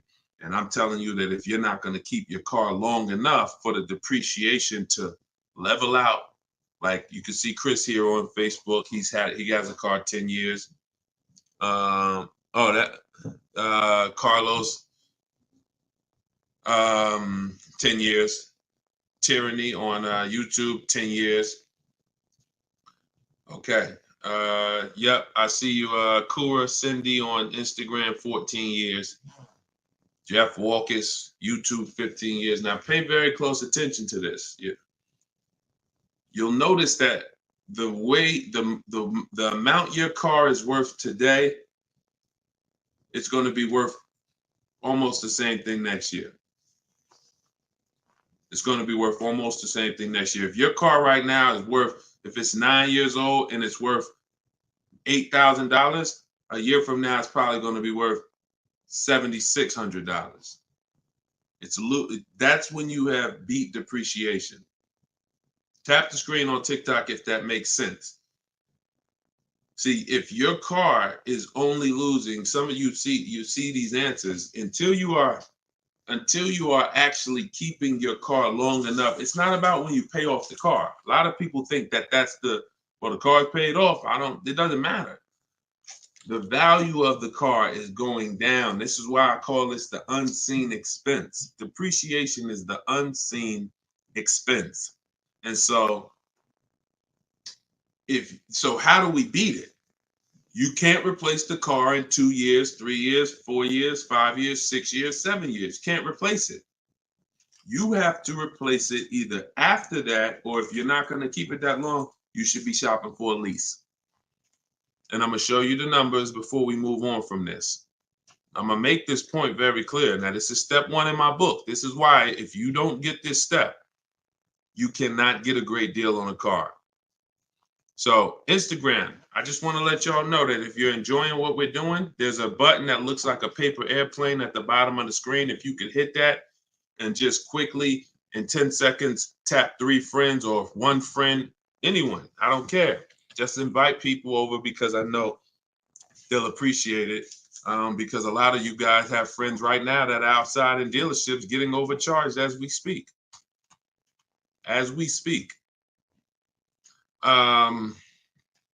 So when you look at long term, here's what you need to see. Look at this, and I'm gonna show you to end this question from TikTok, and why this is what I call the most important question. It's the first question: how many years am I keeping the car?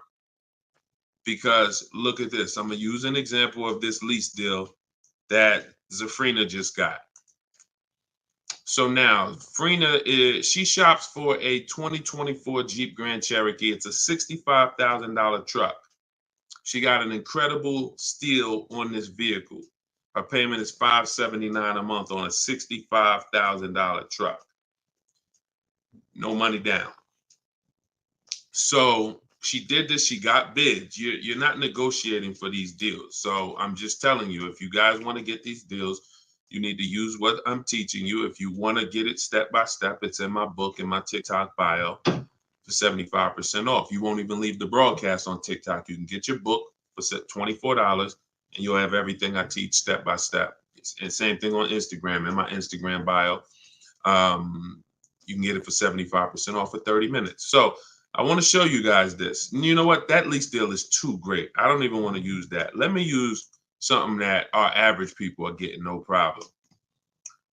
Because Zafrina's lease deal was just ridiculous. $579, $65,000 Jeep Grand Cherokee. From home, by the way. 60 minutes. Maybe she put in 90 minutes. It was her first time using this stuff. 90 minutes. So Danielle got $550 a month. First payment was all she gave them, so there was no money down.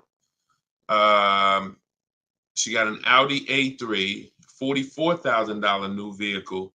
She's paying $550 a month. Now, I'm gonna ask you guys a question. Danielle gets this sitting at home. She said, due to circumstances, because some people like Deshone, she might have had time, a lot of time to do this. You know, I need a car in like 30 days. But she said, due to circumstances out of my control, she posted this in our Facebook group. I had to lease something quickly. Yep. I took the course last week. And now, by the way, my book is my course. So don't think you have to get my Maps Academy to get this. My course is 7 steps in video form with coaching from me. My book is 7 steps in book form, and they're the exact same steps with the exact same scripts. So it's just how you want it. Some people like Deshone, I win with the book, like Tiffany. Other people who review, and some people do this. So it's all the same. It's just different learning. So the point is, I want to show y'all something. We're making a point here. So she got $550 a month, $44,000 car. How much is every $5,000 on a car loan, everybody? If you're looking, some of you have seen this in a video before. Every $5,000 that when you look at a car, you see it's $5,000, $10,000, $15,000, $20,000. How much is every $5,000 on a car loan monthly payment? Let's see if anybody's seen this. I'll give you guys another. Thank you, Nico Smooth. $100, perfect. Carlos Thomas, $100. Yes. So that is BG Meats. Yes, $100. Perfect. Perfect. Blooming Chosen One. Perfect. See, so this is why this is important for those of you who are going to purchase, not those of you who are going to lease. You need to know when you look at a car, if you see it and it says $20,000, you need to know that that is about $400 a month. $25,000 is about $500 a month, depending on the interest rate. Great interest rate, you could drop it a little lower, but average interest rate, that's what you need to be looking at. And you need to be, that assumes a 5-year loan. Because some people say, well, Deshone, if I take a 6-year loan, no, it'll be lower. But 6-year loans should be the max. See, that there's different ways to budget. If I budget $500 a month and I say, well, how much car does that get me on a loan? 25 grand. Now that's for 5 years. So if I go find a car for 25 for $500 a month for 5 years, I did better than if I got a car for $500 a month for 6 years. So there's different ways to raise your budget. I have something in my book called The Perfect Budget. I created a calculator. It walks you through what I just said. See, what I just said is very important. Knowing how much you can spend if you get a 5-year loan, and then saying, all right, if necessary, I'll go with a 6-year loan and bump myself up, but I'm still below my max budget. But I'm not going $500 a month for 6 years. Can y'all tap the screen and run the likes up on TikTok? Keep running them up if y'all getting value out of what we're doing. So we're still making a very good point here, okay? I'm spending really most of this stream going deep on the first question. And I've never done this before, so we'll see if it works. If somebody said I have a new truck, new advice, any advice. So I went right into the most important question, which is leasing versus buying. How many years am I going to keep the car? And I'm now showing you why you cannot get a great deal on a car if you buy when you should have leased. So let's wrap this up. So we can see here, Danielle got $550 a month on an Audi, no money down. Now let's take the same vehicle and let's pretend she purchased it. She didn't know about leasing versus buying. She just listened to a bunch of people, bad advice, who say never lease a car. So she goes in, she's looking for the same Audi Q3 A3. It's her dream car. Oh, I've been wanting this for a while. So excited. So how much is this going to be? I'd like to do no money down. Okay. Well, $44,000 car. Forget the taxes. Forget everything. Let's just say, forget that. Let's say they throw that in. We'll pay the tax and everything. Let's say she just finances $45,000. What's her payment? $900.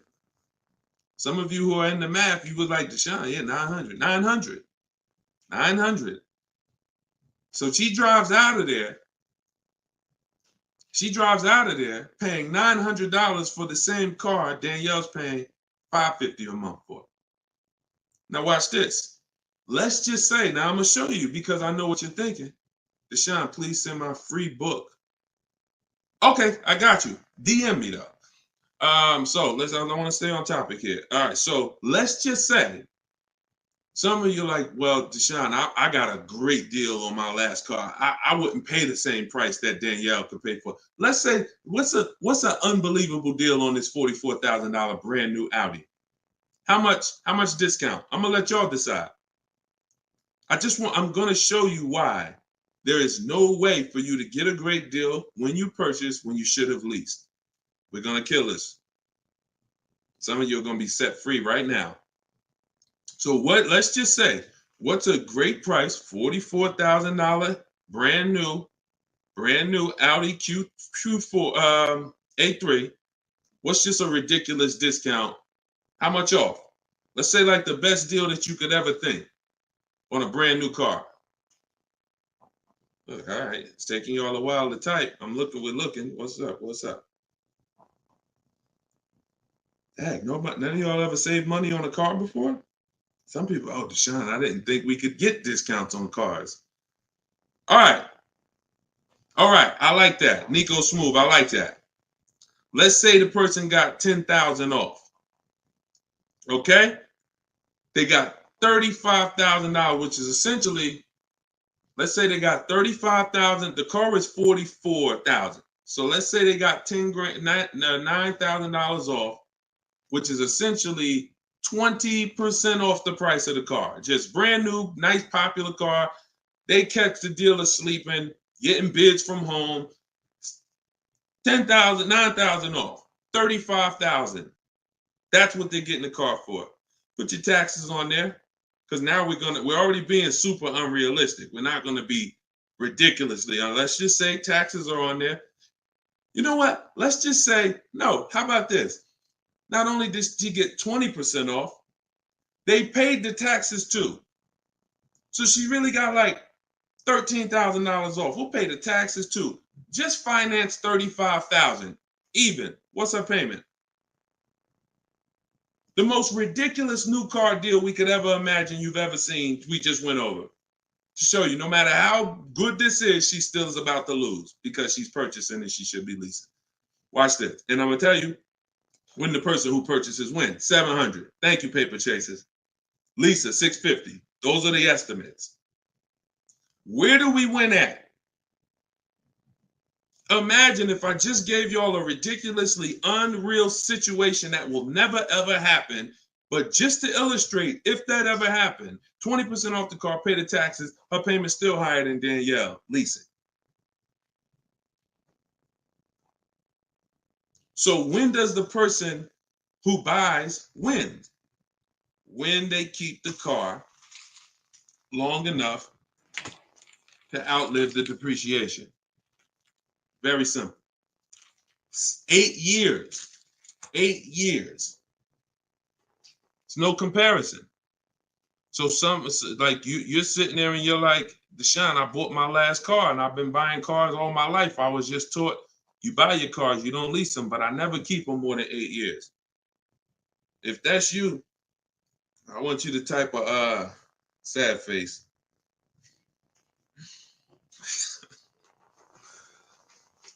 You've lost a lot of money. So what would you rather? Would you rather never hear about this, really go all your life listening to bad advice? And we might wrap this because we still got time. Before we even go back into more questions, we actually may go a little, because some of you are like, Deshone, well, what if you buy a used car? Because you just compared that to a new car. All right. So let's just go back one more time. Let's pull up Danielle. Let's go on that scenario. So we already said Danielle drove out with a $550 a month lease, paid her first month's payment. Best impossible deal that'll never happen, unrealistic, made up, make-believe deal we just ran was still a higher monthly payment. So imagine with somebody who just goes in regular negotiations, maybe gets $2,000 off the list price. They're leaving paying it's people right now paying $800 a month for this car, $700 a month, easy, no money down. If they didn't put money down, some people tell you, oh, you know, well, I'm paying I got an Audi and I'm paying only $6,000 for it. They never tell you that they put 10 grand down. They never tell you that they put 10 grand down. They forget about that because the day they give the dealer 10 grand, they want to forget about it. So they're definitely not going to bring it up in the story. No money down deals. This is what you're doing most times when you're leasing. So let's go back. Let's say somebody decides they're going to get a good price on a used one. Let's just throw the scenario in here real quick to end this. Instead of a $44,000 brand new one, they find one for like 28. Great used car price, 44,000 new. I got one for 28, maybe 4 years old, low miles, 36,000. Great deal, below market deal. Get it for 28. 28. Throw my taxes and fees on there. I'm at 32, 31. What's my payment? 31, 600. Look what I'm buying too, because some of you, that's what you think about with a used car. But I like the monthly payments. But Danielle's driving a brand new 44,000, never been titled. She's the first person to sit in this new car smell, like real new car smell. Latest and greatest options and features, full warranty. If anything breaks on the car, she's covered for 4 years. She won't lease it. She won't have the lease for more than 3 years. She's paying $550 a month. A person who's buying this same car is paying $800 a month, $900 a month. And a person who's getting a used version of this, 4 years old, 1 year left on the warranty, 3 years old, 1 year left on the warranty, and they're paying $600 a month. Everyone's paying more than her. And these are lease deals that we get all day long. Everyone's paying more than her. We can put every scenario. Only person that's not paying more than her is somebody who just drives like a 10-year-old Audi, 12-year-old Audi. They go pay cash for it, buy it from Facebook Marketplace or something like that, or people who go to the auctions and get, like a 12-year-old one. Those are the only people who could, flip cars and not lose. Everybody who's buying new cars, newer cars, is paying more than her. It's people paying $500 a month because they bought their Toyota Camry. They're paying $600. So you're paying $600. She's driving an Audi, $44,000 vehicle, no money down. You're paying $600. You're driving a Toyota Camry that you're not going to keep for more than another 2 years. Any car, replace it. Chevrolet, you could pay, Camry, Honda. You're not keeping these cars more than 8 years, and you're paying these ridiculous car payments, and you're the ones that, unfortunately, because you believe bad advice, you are not winning. You're losing. But would you rather me not tell you? God willing, you're like, man, I'm glad I'm young. I'm going to still buy more cars. Most of you are still going to buy more cars.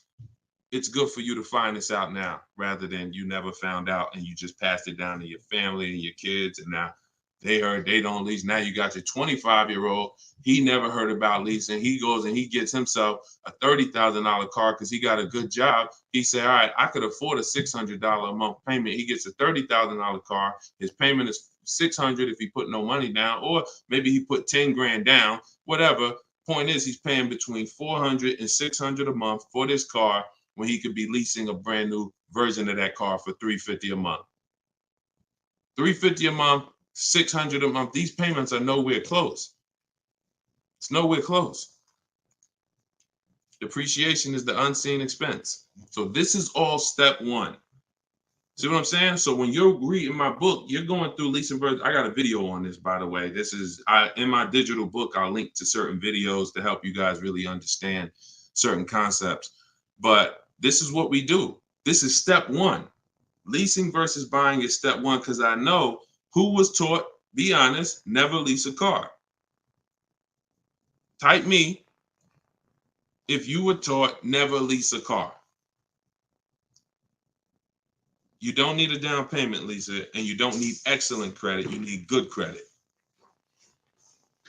No down payments. I can show you right now, Lisa, on the screen. You can't see it because we rebroadcast these shows on TikTok, but you'll see it on Facebook, YouTube, or Instagram because they can see the slides that I'm sharing.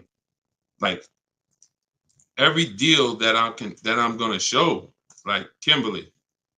Look, she got a $91,000 Maserati, $944 a month, 39-month lease. $944 a month, $91,000 Maserati. She got bids. Use what I'm teaching you in my book. She got bids. 7 competitive quotes ranging from 1% to 1.8%. That's a crazy, but she saved 20 grand on a brand new Maserati. No money down lease.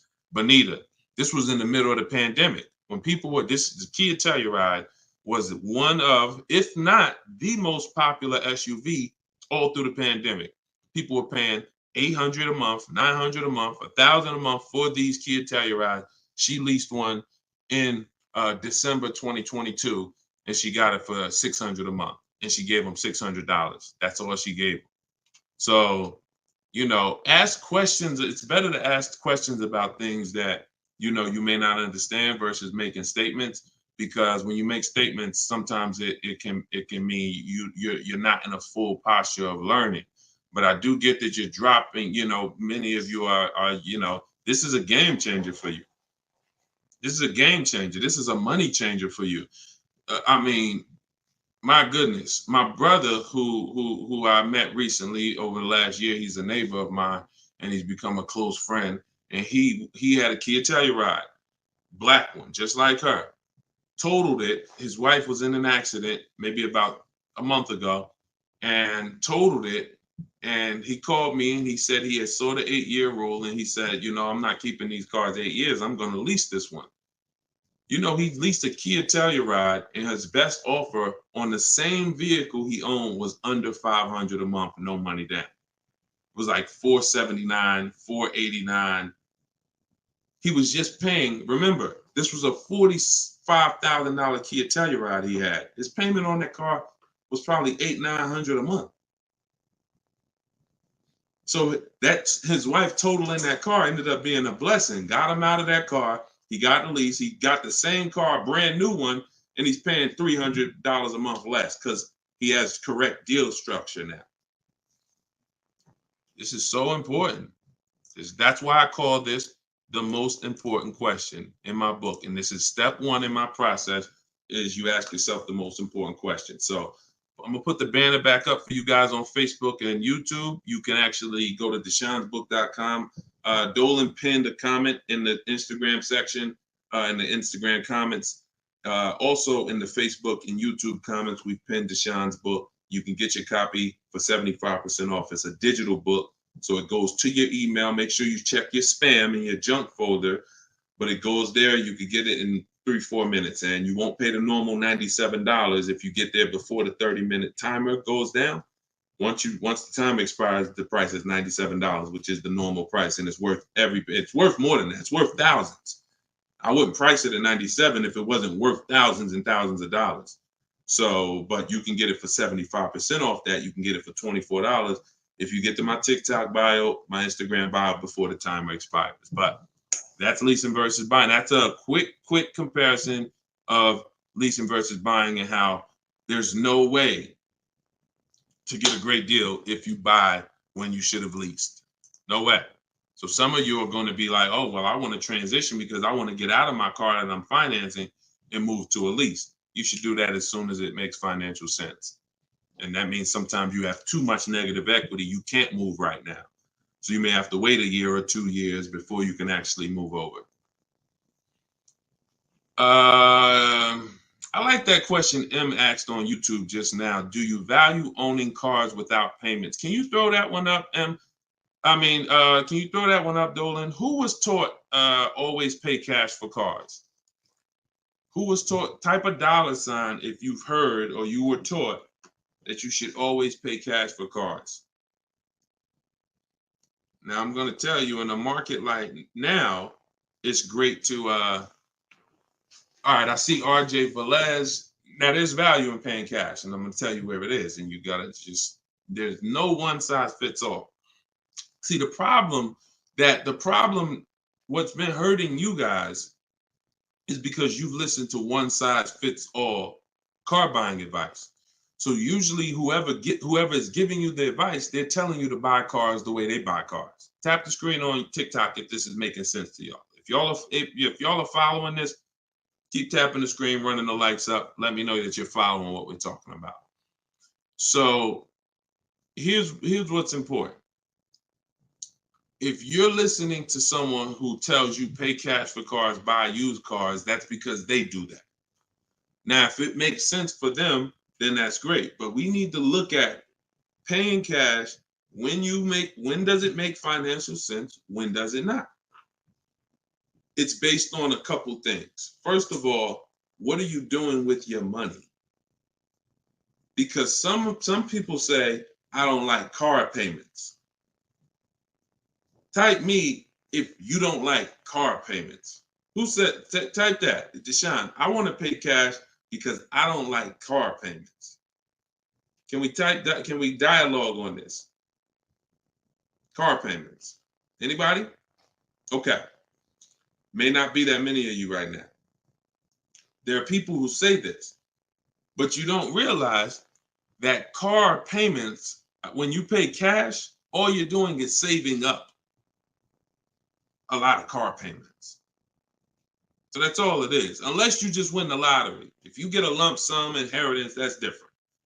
But if you have saved up $15,000, $20,000, $18,000, and you want to pay cash $25,000, then all you did was save up a lot of car payments, okay? Or save what could have been car payments. You can put them in a savings account and just have the car payment come out. So you can literally say, all right, I'm going to put this cash, $25,000 in a savings account, and that's where my car payment's going to come out of, so I don't spend that.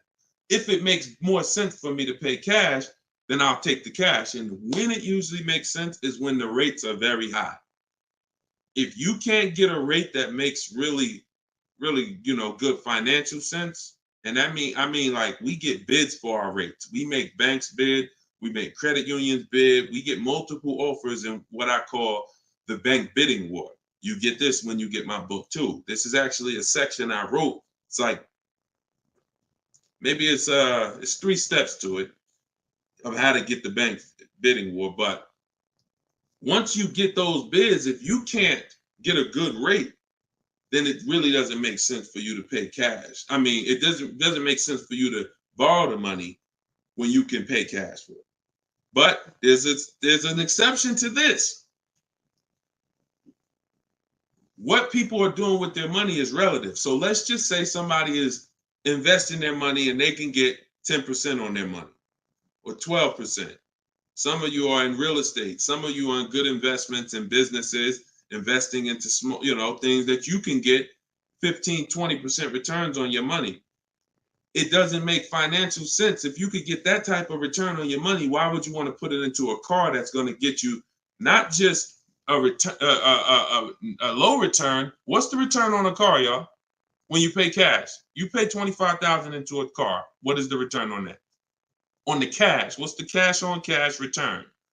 Because I don't want to talk about this much because everyone's not paying cash. It's a small number of you who will, but I want you to be able to know when this is a financial conversation that if you're paying cash, you should understand this. If you got $20,000, $30,000, $40,000 saved up, you thinking about paying cash for a car, this should be an easy conversation for you to follow. Okay. All right.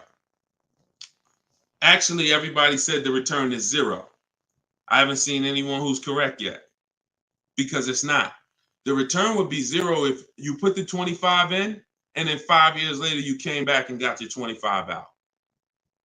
That's a 0 return. If you put 25 into an asset and then you come back in 5 years and you should give me my 25 and they say, well, it's 5 years later, this asset is now only worth 12. What's the return on that? What's up, Big Spoon? What's the return? Not 0. It's negative. It's negative. So you wouldn't take money out of investments that are getting you 10%, 12% or more to put into something where that cash is going to be a negative return on your cash. So that's one thing to consider based on who you are. Another thing is to consider if your money's not invested, you're not doing anything with your money, then just keep the debt down. Keep the debt down. Another thing we do is we see if there's any special rates on the car we're buying, because and when rates are high, traditionally, you're not getting a low rate from a bank or credit union. Rates are 6, 7, 8% on average. You're not going to see 3%. But sometimes you'll see 3% as a special rate. That's car specific.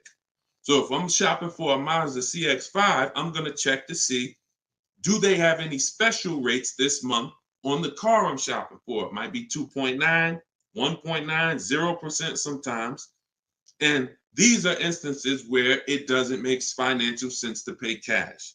If I can get this type of rate, use the bank's money for a very low percentage, and then turn around and use my money and keep my money invested or keep my cash.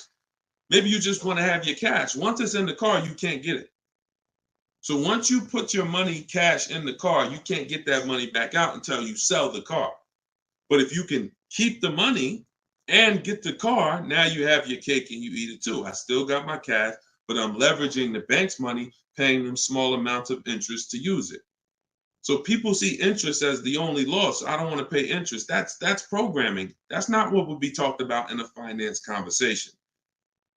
And if you want to get religious, because some of you say, "Oh, I don't want to pay interest because of religious reason," then it's a partnership. It's not a debt. It's a partnership. Anyway, let's not get all into that. Just paying cash is right sometimes for some situations. Paying cash is not right sometimes for other situations. The key is, which situation are you in? That's the key. Knowing how to ask yourself the right questions. Which situation am I in? I'm getting good returns. Stock market been returning me X%. Hey, this many years, this has been my return. I think I'm going to keep my money invested and I'm going to use the bank's money. That's right for that person. All right. So that's a great question. I don't know how we went deep on that, but we're going deep in this stream. I normally do rapid fire Q&A. We're going deep on some subjects. And again, this is all in my book. Everything that I'm teaching is in my book. Every part of my strategy, it's a 7-step process. First step is most important question. Second step is deal structure. The equity assessment. For those of you who are replacing a car or a lease, assessing the equity in the asset to see how much money we can pull out, if any, to either put in our bank account or use in our next transaction. Third step is deal structure. Fourth step is shopping, not buying. It's actually called shopping, not buying, where we enjoy shopping, we enjoy test driving, we enjoy the process. We're about to spend $30,000, $40,000, $50,000, $100,000. We actually enjoy shopping for the item. There's no pressure because we're never talking numbers in the dealership, ever. That's our rule. Step 5 is multiple offers. So once we've selected what we're going to be getting, it's time to get multiple offers on it. If we're getting a used version, it's time to see multiple options of it. And if in step 5 in my process, used car shopping is online marketplaces. You're using online marketplaces, cars.com, carfax.com, autotrader.com, cargurus.com, Carfax, CarMax, Driveway, and Carvana. 8 marketplaces, eBay Motors. See, some of you are missing great deals because you're only looking at 2 of the marketplaces. That's like you're not going to see below market deals until you can see the whole market. So when we're shopping for used cars, that's what we do. When we're shopping for new cars, we use my 25 to 5, where your goal is to get 5 offers. If you are shopping for a new car or a lease, your goal must be to get 5 offers, because until you get at least 5, you are not going to get a below market deal. Because we have thousands of people who have come before you who have used this, and they report to me, they report their deals to me. So when I can tell you the deals we see, we have to get at least 5 offers, because 4 are overpriced. Some people get 6, 7 offers. You saw Charles earlier on his Palisade. I think he said he got 10 offers. But once you learn how to get them from home, either you could do it your way, you want to call and get them, you want to call, ask for managers to get them. I don't care what you do. If you're using my process, we don't do any talking. So when you're using my book, we're not talking. Because when you talk, who knows, when you talk, you can say the wrong thing. When you type, and then you're typing what I wrote for you. Because in my book, you're using what I wrote for you to talk to the dealers by email. So I can't even say talk to the dealers, to communicate by email, because we know everything they're going to say. So then the step 6 is paperwork and protection. Once you get your lowest offer, you find the best option. It's time for the paperwork. And then step 7 is delivery. That's it. So everything that I teach is out of one of those 7 steps. And, part of why you have not gotten the deals that you see me sharing is because you don't have any process. You're just winging it. You're just hoping things go well for you. And that's just not a place of empowerment. That's just not a place of empowerment. Strategy is here. So, so we went deep on some of what's in that book and what you'll learn if you get it in the comment section, or you can get it in my TikTok or Instagram bio. If you're watching us on TV, you can also scan that QR code with your phone.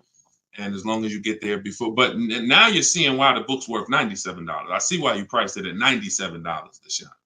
You know what I'm saying? That makes sense. You breaking this down and telling us what's in the book, and it's a digital book with links to videos and scripts and things you copy and paste. Oh, I see why this is a $97 book that you can get for 75% off.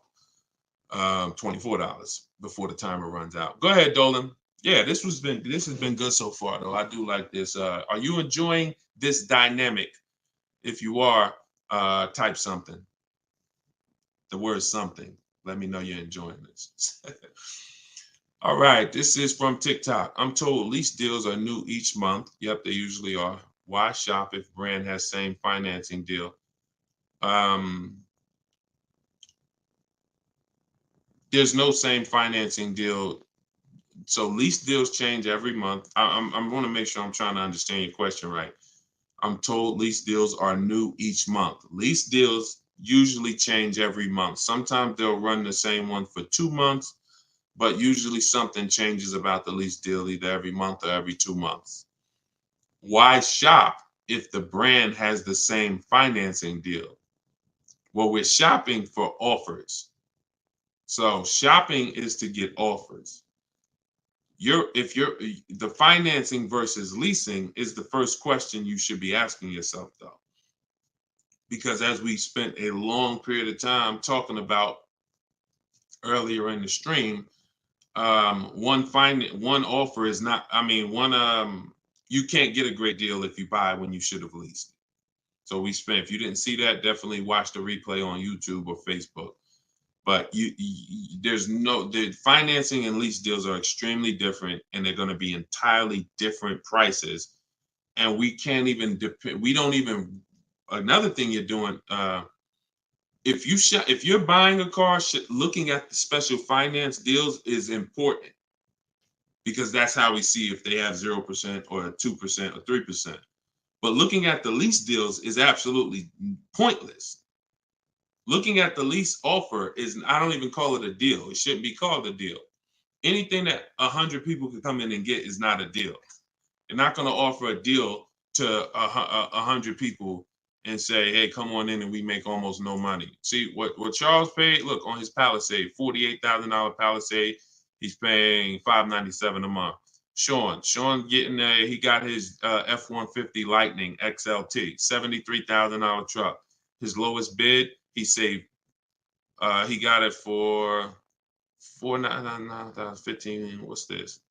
$21,000 off is what he got. We're showing it on the screen right now in case you think we're capping. We don't need to.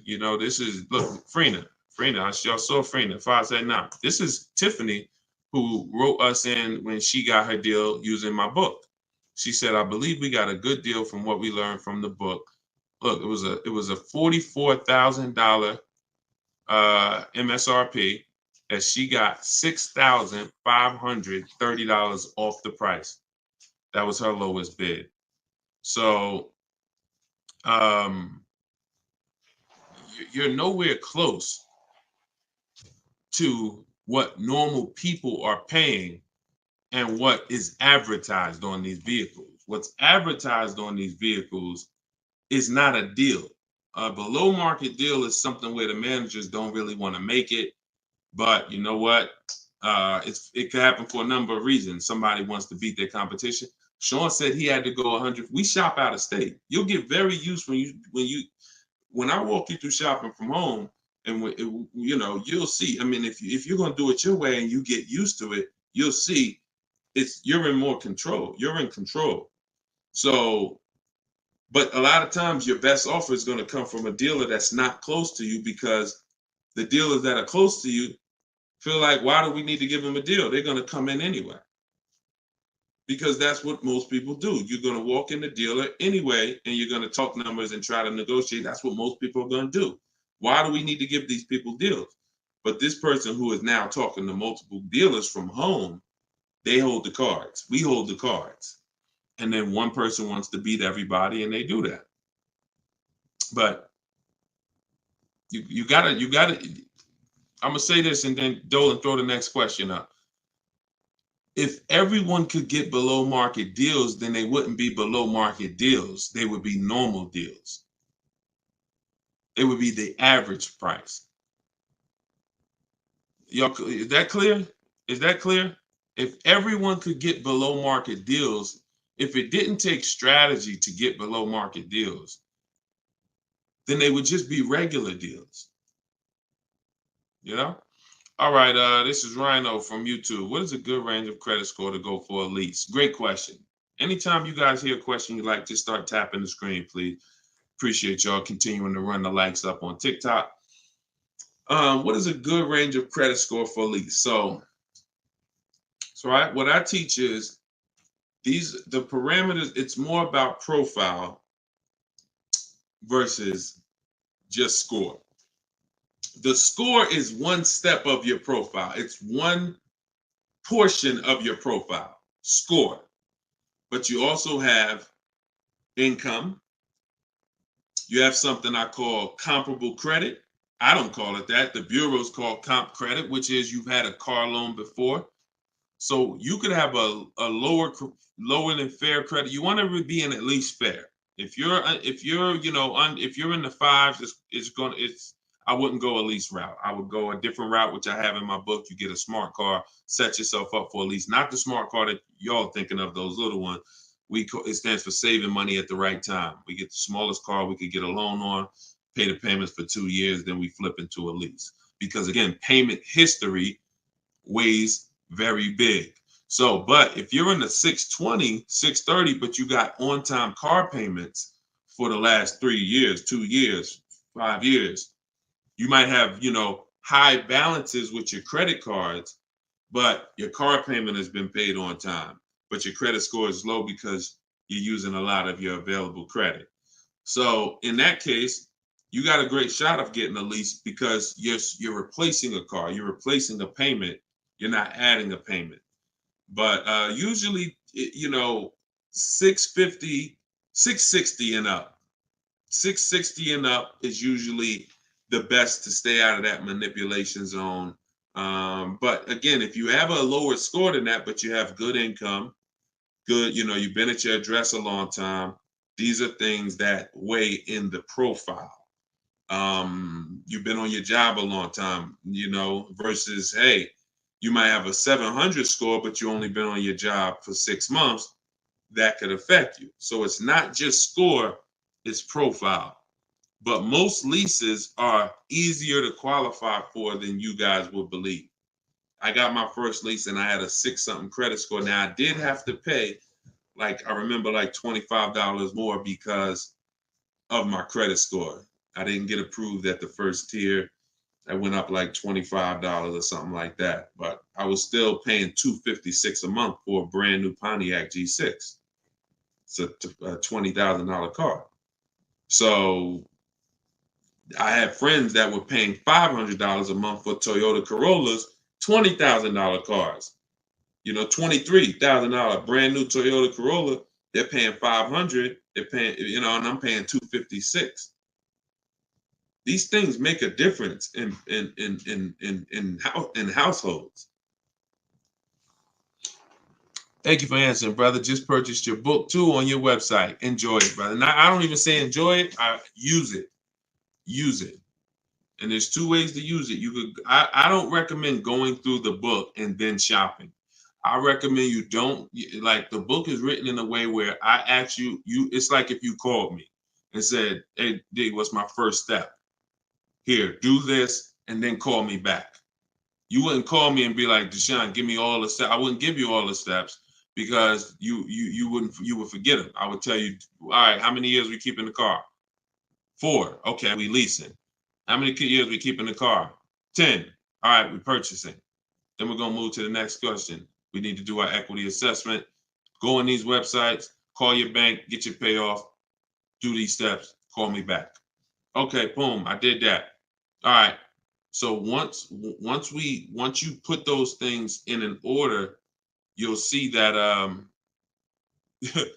you threw me off, Dolan, throwing that question up. But yeah, Rhino should. Oh yeah. Anyway, what I was saying is use it. So you could go through the book. I would recommend you go through it, do one step, check it off before you move to the next step, so that by the time you get to step 7, I'm congratulating you, saying, let's get ready for delivery. Not, oh, I'm at step 7. I read the whole congratulations. Oh, that was so nice. That nice message you write to us when we get our cars at the end. That's nice, Deshone. You shouldn't be reading that until you got your car. You get what I'm saying? I'd rather you go through the book that way. It'll be a lot quicker, a lot more effective for you. All right, but use it. Use it. Great. All right, Dolan, throw that up for me now. Thank you, man. Appreciate you. Okay, Freon on YouTube said, what about refinancing when the rate drops? Absolutely. If I'm buying a car and I'm paying a high rate, what is considered a high rate, 7, 8%, depending on the car. Now, there are times where rates are high. That's the best offer you could get. But there are times where we know rates are 3%, 3%, 4%.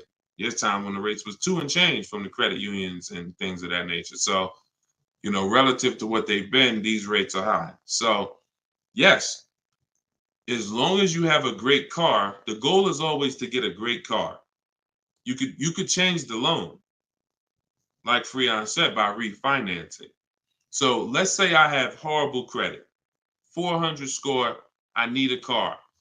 I'm going to make sure the car I get is absolutely a great car. I mean, it must last.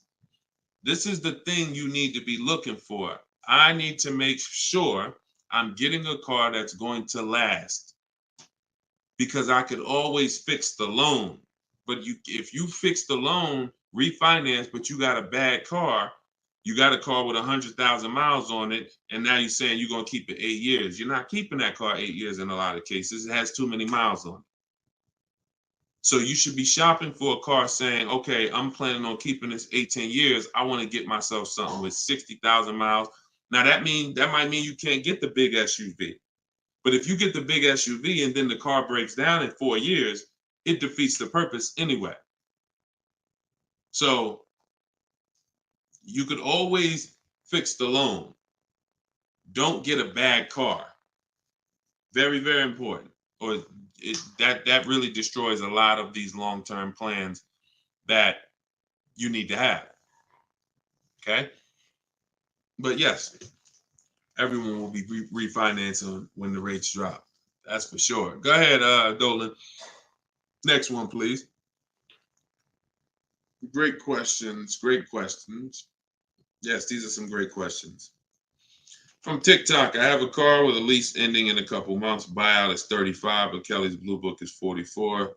Should I buy out the car with the option to sell after? We don't usually buy leases, in fact, ever. Why are we so big on buying our leases? Who told us that was a good idea? Who told us going from buying? Think about this. 3 years ago, I drove off the lot with a very nice brand new car that I was paying, hopefully, a decent payment on.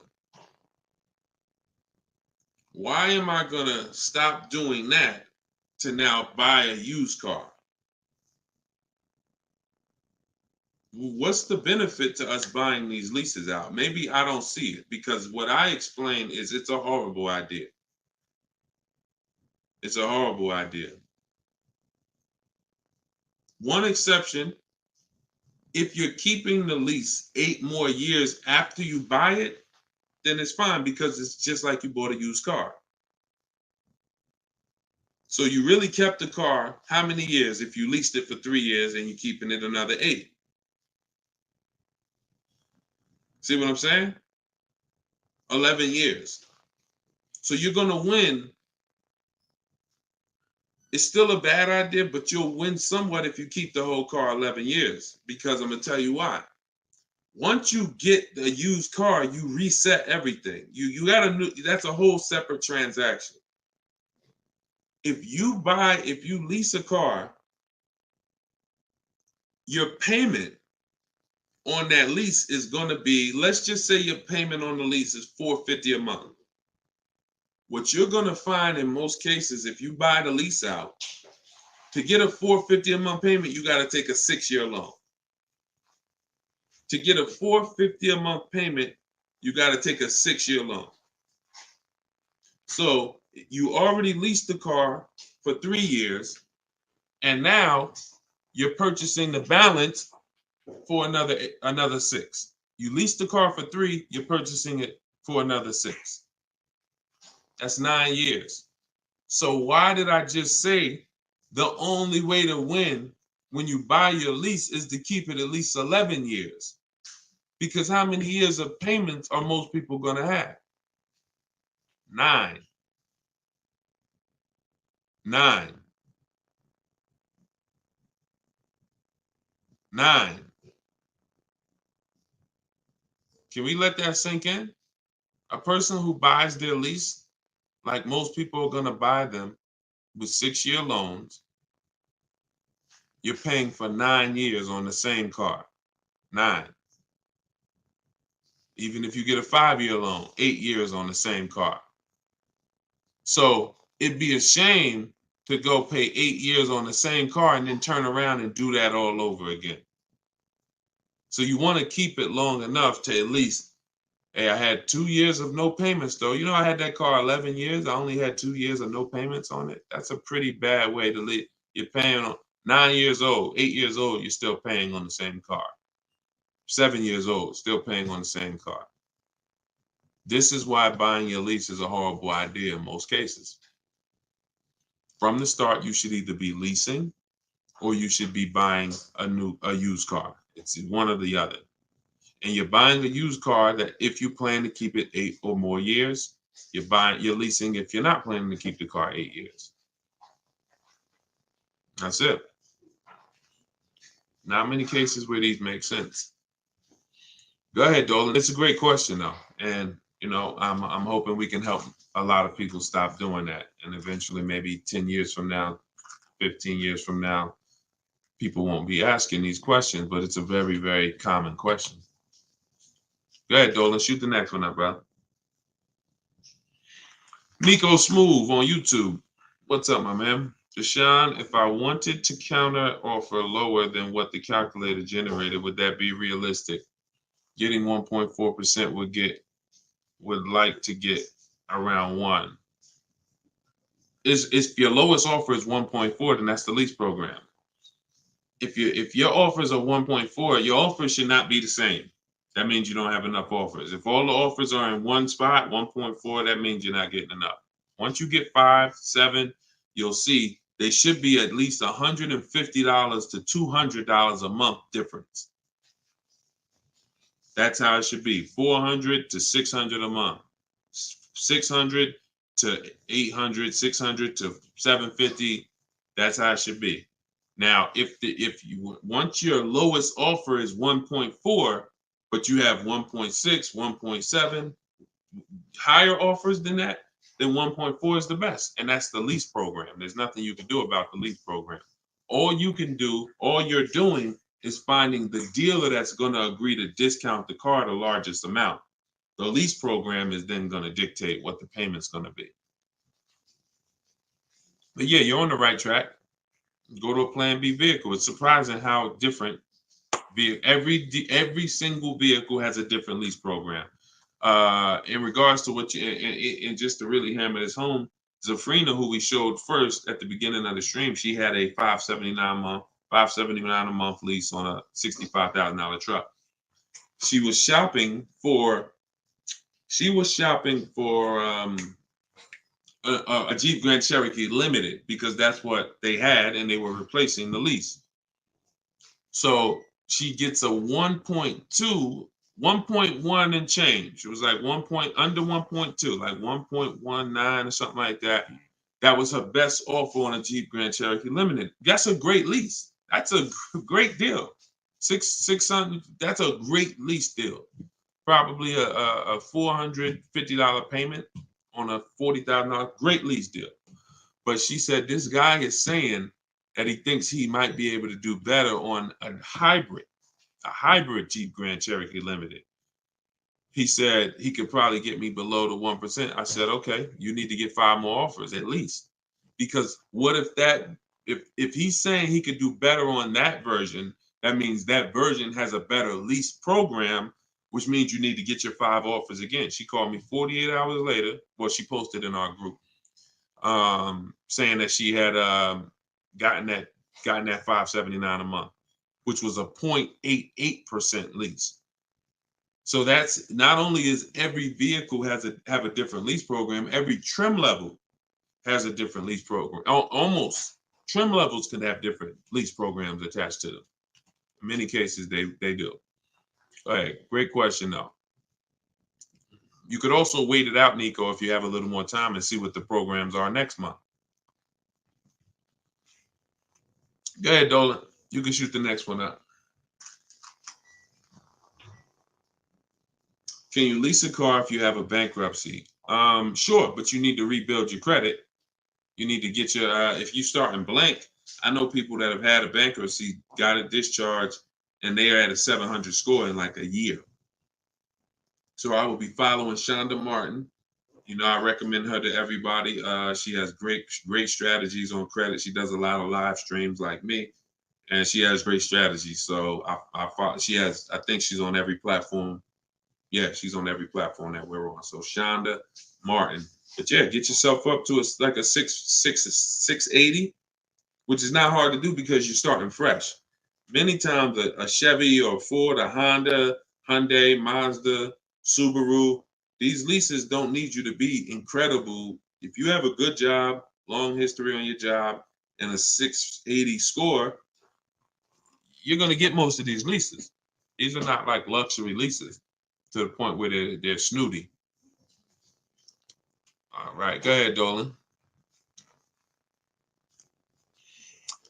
Genesis on YouTube. So how can you lease out of state with a current lease looking to trade in? But I heard Deshone say out of state lease deals are good. Well, if it's the best offer, you go as far as you need to go to get 5 offers. In my book, we use my 25 to 5 strategy, where you're connecting with 25 dealers online in 20 minutes. We go to their websites using the contact tab, and then you have a template of mine that you copy and paste. If you're going to do it your way, you're just writing in, all the details of what you want, when your deadline is, what options you're looking for, what you're over. This is all stuff I walk you through in the book. What you're looking for. Really, it's about the car. You're not saying, hey, I'm looking for a lease quote, I'm looking for a purchase quote. We need to find out who even has a car before we start talking about money. But then the goal is that you got to get at least 5 offers. You got to get at least, and you have to do the equity assessment to see if there's any equity in your current lease. You don't want to return that, and you don't even know if there's any equity in that lease. And the only way you know that is the offers you get are higher than the payoff. It's very simple. Equity is offers, cash offers from CarMax, Driveway, Kelly's Blue Book, instant cash offer, not Blue Book, the website, instant cash offer, Kelly's Blue Book, Auto Nation, sell my car, Car Guru, sell my car.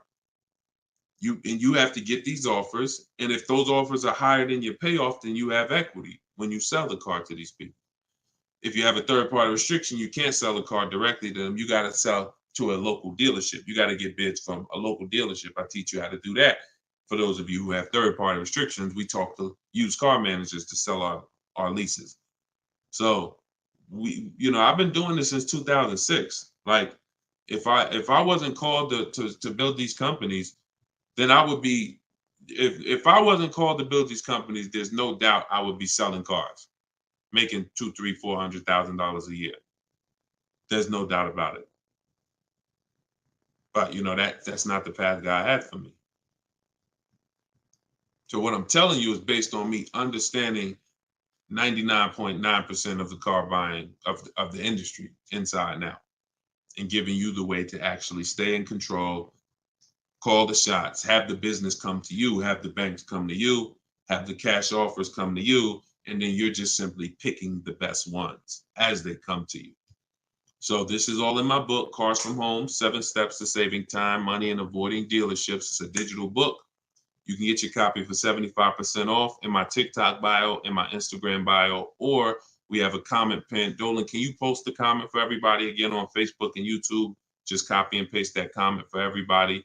And also we'll put a banner up on the screen for those of you who are watching us on television. You can scan this banner with your phone, and it'll take you to the 75% off page. So you'll only pay $24. You won't pay the normal price of $97. But that offers for 30 minutes. Once the timer does expire, $97 is your price to get it, which is still a great price. I'm sure everybody who spent time with us today can see why $97 is going to save you probably tens of thousands of dollars, depending on how many cars you get. Sean saved 20 grand on his first car. So for those of you who want to attend my free masterclass, Everything You're Doing Wrong, Buying, Selling, and Leasing Cars, you can attend that in my bio. We'll also put another comment for those of you who want to attend that. That's about an hour-long class, and I'm teaching very specific. You'll need a notepad for that. That's not just Q&A, although we do Q&A after. So you guys can go watch that, and so we'll put, and that's also in my Instagram and my TikTok bio. So the information's available, y'all. That's the whole point. There's no excuse. Everything that we talked about today is really financial awareness, financial literacy that you have not learned. You haven't heard of it before, but this has been around. We've been doing this for 3 years. Over 2,000 people have come before you. We have over 6,000 people that have this book now. So this ship has sailed. This car buying from home, you're late to the show now. And you can't afford to go buy another car the old way and think you're getting a good deal. You can't afford to do that. I mean, money is very hard to come by for some people, and you need to, I don't care who you are, you should take it seriously. So this is why we're here. And so you can get it from my free videos, from these Q&As, in my book, in my masterclass. I don't care how you get it. You want to join me in Maps Academy and have me coach you through your car buying.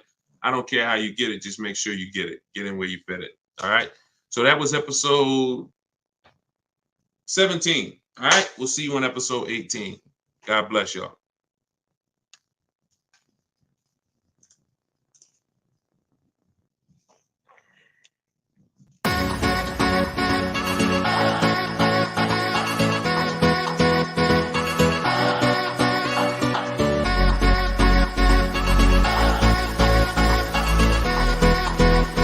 The worst possible thing you could say when you walk into a car dealership. I spent 5 years with Mercedes-Benz, 5 with General Motors, and the worst thing a person could say when they walk in is, if you could just get me to this payment, we got a deal. So your loan's probably still like 19, which means you got to pay to get out. You're upside down. It's called negative equity.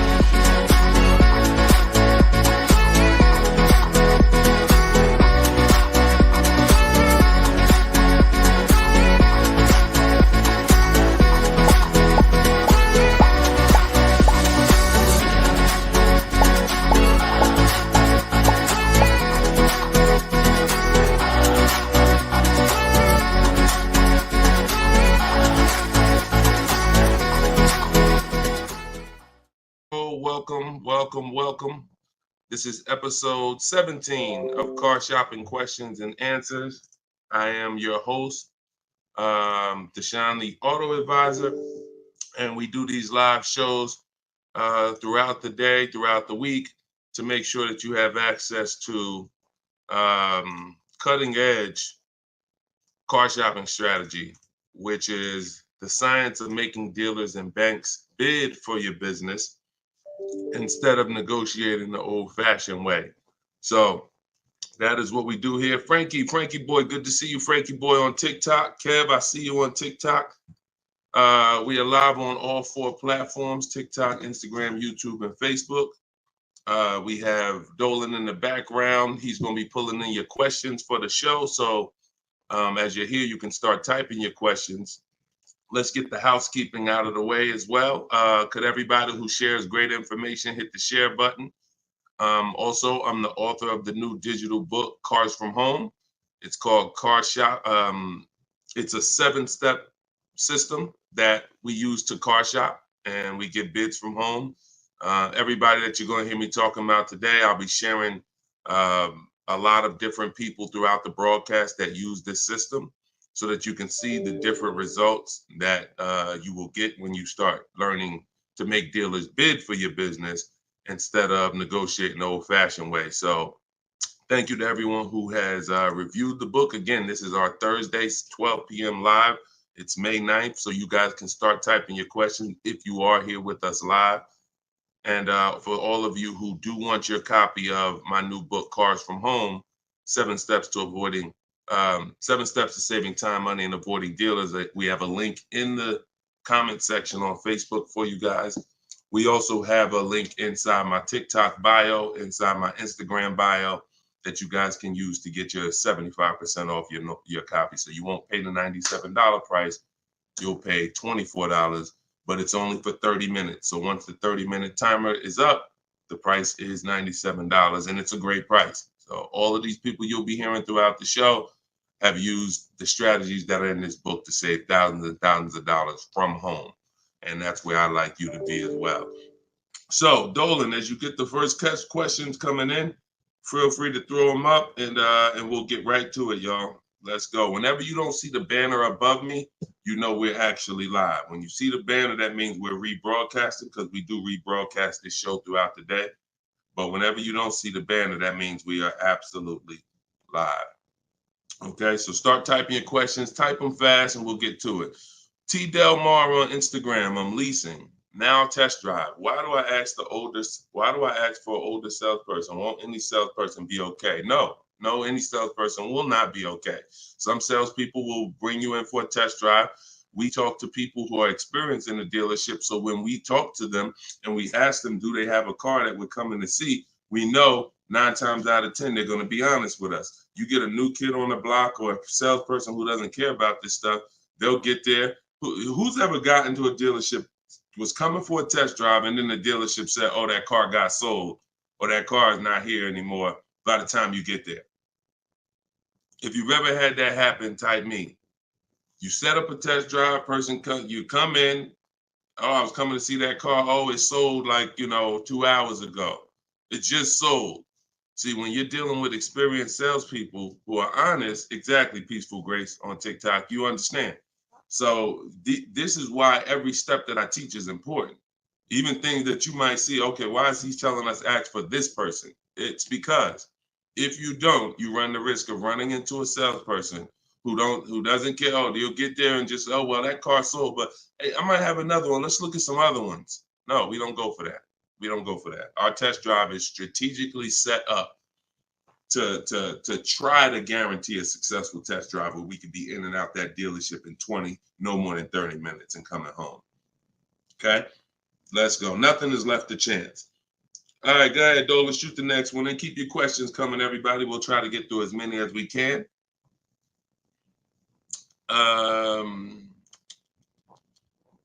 I see you got all right, we got one that just came in on TikTok. We'll give everybody a chance to come on in and start typing your questions. Try to type them all in one question, kind of one long question versus, continuations and continuations. Derek Will on TikTok. How do I get out of a finance contract without it being on my credit as a repo? How do I get out of a finance contract without it being on my credit as a repo? Well, let's talk about how not to do it. If they take the car back because you didn't pay them, that's a repo. So if they take the car back because you didn't pay them, that's a repo. So if you do that, that's a repo. So let's talk about how not to do that. You could sell the car. The only way to get out of a car without it being a repo is to sell the car. So you need to find out what your equity position is in the car. You need to call the bank, ask them how much you owe. That's called a payoff. Get your payoff amount, how much you owe, and then you're going to get offers. You're going to do what we call an equity assessment, where you go into the 6 online car buyers and you get these bids. CarMax, Driveway, Carvana, Kelly's Blue Book Instant Cash Offer, AutoNation Cash Offer, and Car Guru's Sell My Car Cash Offer. Those are 6 different cash offers that you're going to get, and whichever one's the highest, that's the one you would take. What's up, Dave DFW? I see you. What's up, Yono? That's how you get out of the car. The only way you're going to get out of a car you want to replace people is to sell your way out of it. Because we don't trade. In most cases, we do not trade because you don't get all the money. When do you get all the money trading anything? You know what I'm saying? Who can tell me an item that when you trade it, you get the most money possible for it? I'll wait. Anybody? What's up, Bobby I Modern? What's up, Bell? See what I'm saying? So we understand. You're not going to get all the money of anything trading it. You sell it. That's the way. And most times, you guys are taking $2,000 to $3,000 to $4,000 less for your vehicles, trading them. You're losing. See, again, you can't take the monthly payment seriously, but not take the price of the car you're buying seriously. Not take the shopping for your interest rate seriously. Not take the selling of your old car seriously. Because you may be more focused on saving $1,000 off the price of the car you're buying, but you're not putting that same energy into how you shop for your loan. You're giving the bank $2,000 or $3,000 more because you're paying higher interest. Or you're not doing this bidding process. You're trading in your cars and you're paying $1,000, you're getting $1,000 to probably $4,000 less than what you would get selling these cars to online car buyers. So that's how you get out of a car. Only way you can do it is to sell your way out of it. And if you have negative equity, to pay the difference so that you can get out of the car. But if you just let them come take the car, you can finagle anything you want to try to not have it be a repo. It's a repo. It's a repo. And so the time 3 years ago, everyone could have sold their car and really got out of them because the prices of cars were so high. What's up, Alan Denson? Thank you so much. Appreciate you. Yeah, so that's it. Go ahead, Dolan, shoot the next one in. This is our Thursday live show. My man, Alan Dawson, appreciate. Oh, Alan Denson. Yeah, appreciate you, man. Thanks for supporting the broadcast. This one's Optimal Living from TikTok. This is our Thursday, May 9th live show at noon. So whenever you guys don't see the banner above me, that means we're live. You can send your questions in, and we'll try to get them into the show. Grand Rising, I want to buy a used approximately $10,000 or less, approximately $10,000, less than 100,000 miles, 1 or 2 owners, like a Honda, Hyundai, Volkswagen, good gas mileage, easy to repair. Any suggestions? Well, you have a lot of filters there. If you were buying under 10 grand, I would be looking at Facebook Marketplace. I would be looking at Facebook Marketplace because our used car strategy is to look at all the marketplaces where cars are. These are, Auto Nation, Auto Trader, Cars.com, Car Gurus, Carfax.com, CarMax, Carvana, Driveway, and eBay Motors. But if we're looking at a car that's under 10 grand, I would certainly be looking at Facebook Marketplace. Facebook Marketplace is where you're going to try to find a private party owner, not a dealer. Not a dealer. You're trying to find a private party owner that's going to sell you the vehicle, private party, not a retail purchase. A retail purchase is at a dealership that has done reconditioning on the vehicle to prepare it for the market. And so you're paying for that. You're paying probably 10% more for a retail purchase because it goes through the retail process. But if I'm spending under 10 grand, I'm looking at Facebook Marketplace to get a private party sale where I could save probably another 10%, maybe a little more below the retail price. But that's really depends, price specific. Same thing with selling cars. When we get our bids, if our car is worth less than 10 grand, we usually I always tell people, it's in my book, if the car is less than 10 grand, when you get your offers, you could get probably 1,500 to 2,000 more listing it on Facebook Marketplace. So if my highest offer might be for 8 grand from CarMax, everyone else is offering me 7 and 65, and I'm gonna throw it on Facebook Marketplace if I have the time, and I'll sell that car and usually get a $1,500, $2,000 above. So it's the same difference. I would shop on there if I was looking for a car under 10 grand. I would sell on there if my car was worth under 10 grand. See, when you start going with cars that are worth 15, 20,000, trying to put them on Facebook Marketplace, most of the buyers there need a loan. Most of the buyers on Facebook Marketplace need a loan. So when you get there, they're not going to be, most people don't have 20 grand to bring a private party. That's just most people.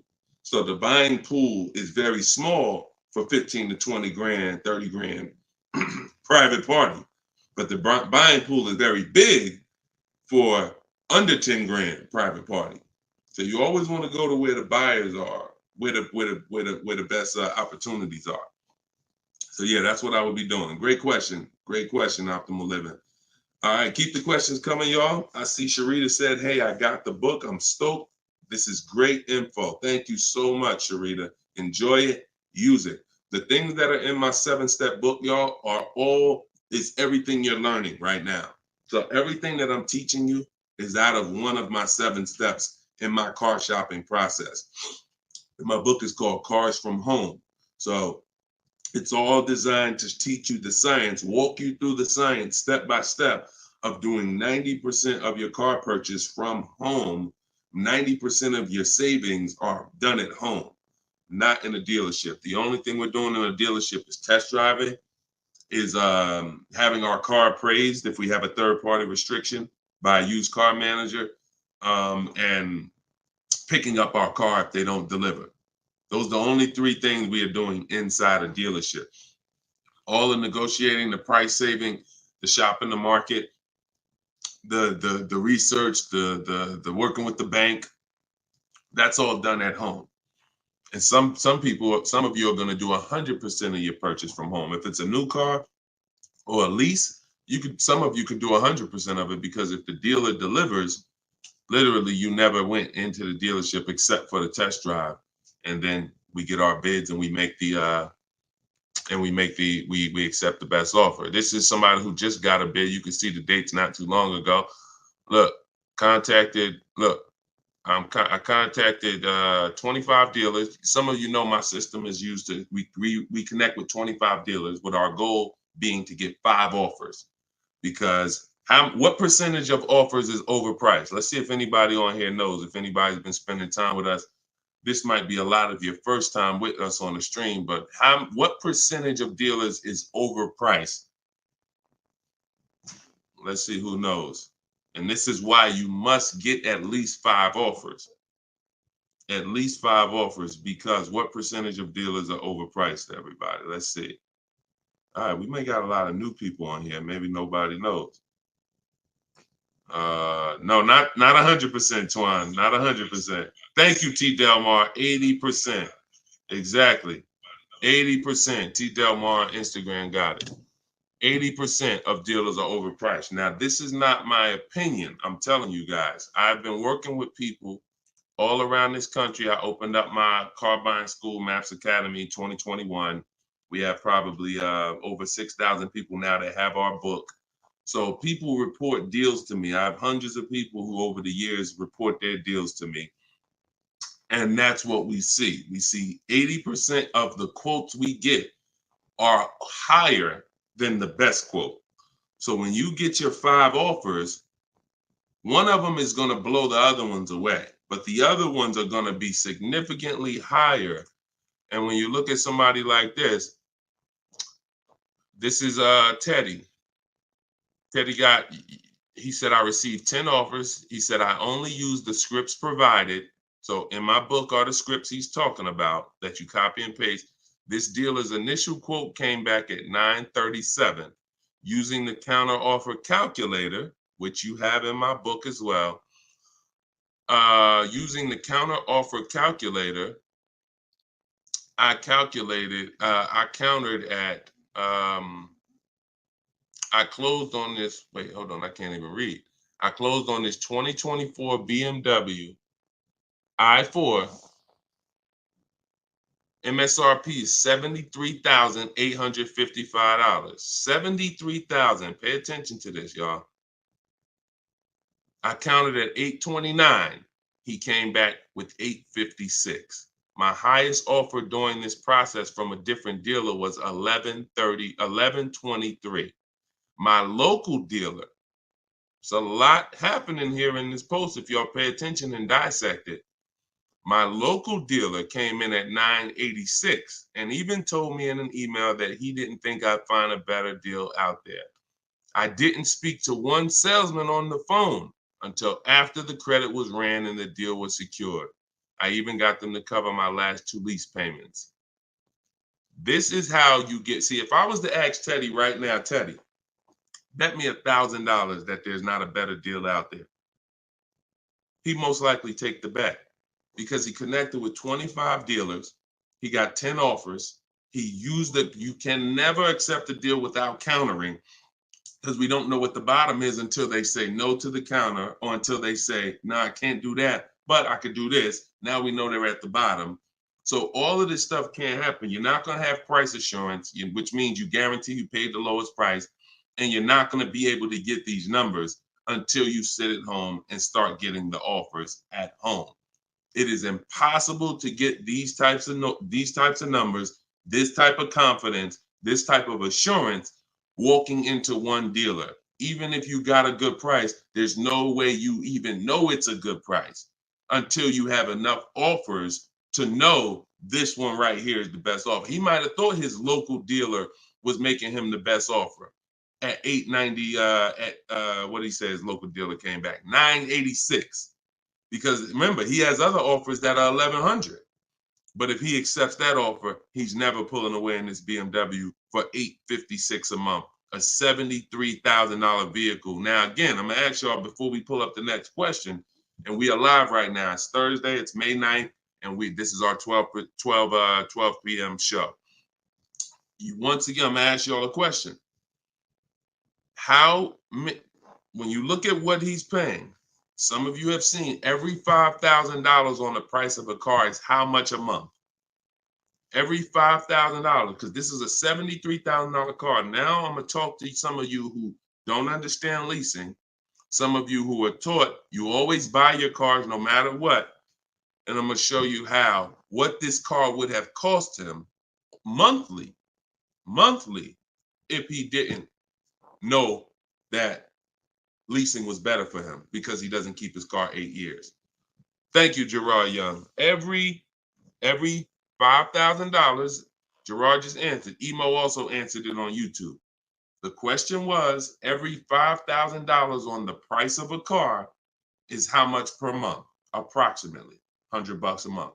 So when you look at a $20,000 car, automatically you should think $400 a month. You're looking at a $40,000 car, that's $800 a month. You're looking at a $50,000 car, that's $1,000 a month. 5 years on a 5-year loan. You're looking at a $70,000 car, y'all. That's $1,400 a month. $1,400 a month. His car is $73,000. Not to mention, there's people right now that are driving this same exact car Teddy got, same exact BMW, $73,000. They're paying $1,400 a month. He's paying $856. Are y'all getting this? Are y'all getting this? So my book is in my TikTok bio. Click the link there. You can get it for 75% off. You won't pay the normal $97. Go ahead, Dolan, shoot the next question up. Instagram, you guys can go to my Instagram bio and get your copy for 75% off. And it is a step-by-step formula for how to get these deals. That's everything I talk about on these shows. Go ahead, Dolan. Shoot the next one up. Leo, I've been selling cars for 20 years. This young man is speaking the truth. Man, I appreciate it. See, and this is what the 20% of dealers do. The 20% of dealers have no problem, admitting the systems that we teach are better. Because we're not trained as car salespeople. Sometimes you think car salespeople are really trained. The only thing we're really trained on is negotiating and how to get you to say yes. We're not trained in finance, not trained to teach you about leasing. We're not trained to teach you about negative equity, depreciation, all this stuff that we should be trained on because you're buying a depreciating asset. We should be telling you, listen, based on our financial training, if you're not keeping your car 8 years, your best option is going to be to lease. Because when you buy your car is going to go down in value so much over the 5 to 8 years you have it.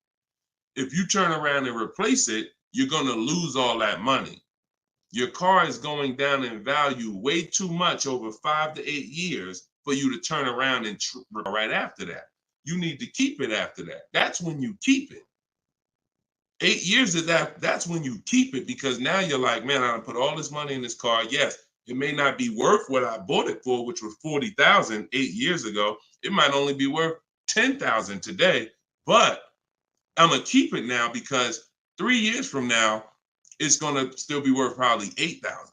It might be worth 10 today, but because it's 8 years old, in 2 more years, it'll be worth $8,000. I'm not losing that much money anymore. You are not winning with buying cars until the car is not depreciating that much anymore and you still own it. Okay? If y'all clear with me on that, just tap the screen. Run the lights up on TikTok if y'all are getting what I'm telling you. If you're getting what I'm telling you, hit the like button. If you're on Instagram, if you're on YouTube, if you're on Facebook, hit the like button if you're clear on what I'm telling y'all. All right, let's move on to the next question, Dolan. Okay, I like to make sure you guys are actually following the conversation. So you have to actually respond and let me know you're following it when I ask you a question. All right, this one's Glenn over on YouTube. If your car lease is up in 6 months, how do you go about trying to sell your lease? Well, the first thing you're going to do, first of all, this is a great question. Glenn said, how do you sell your lease? Now, step 2 in my process is called the equity assessment. My book is called Cars from Home, 7 Steps to Saving Time, Money, and Avoiding Dealerships. Step 1 is the leasing versus buying question. Step 2 is the equity assessment, which means if you have a car you're replacing, we got to get the most money for it. And that's never going to be with a trade. So we have to see, is there any equity in our lease? Now, we are not assuming this. We are going to do this process and see, because some leases have no equity. Some leases have a good amount of equity. Like, hold on, I just had somebody write me talking about equity they got in their lease. Hold on. Didn't talk to, I think it was this person. Oh, but I cut off their post.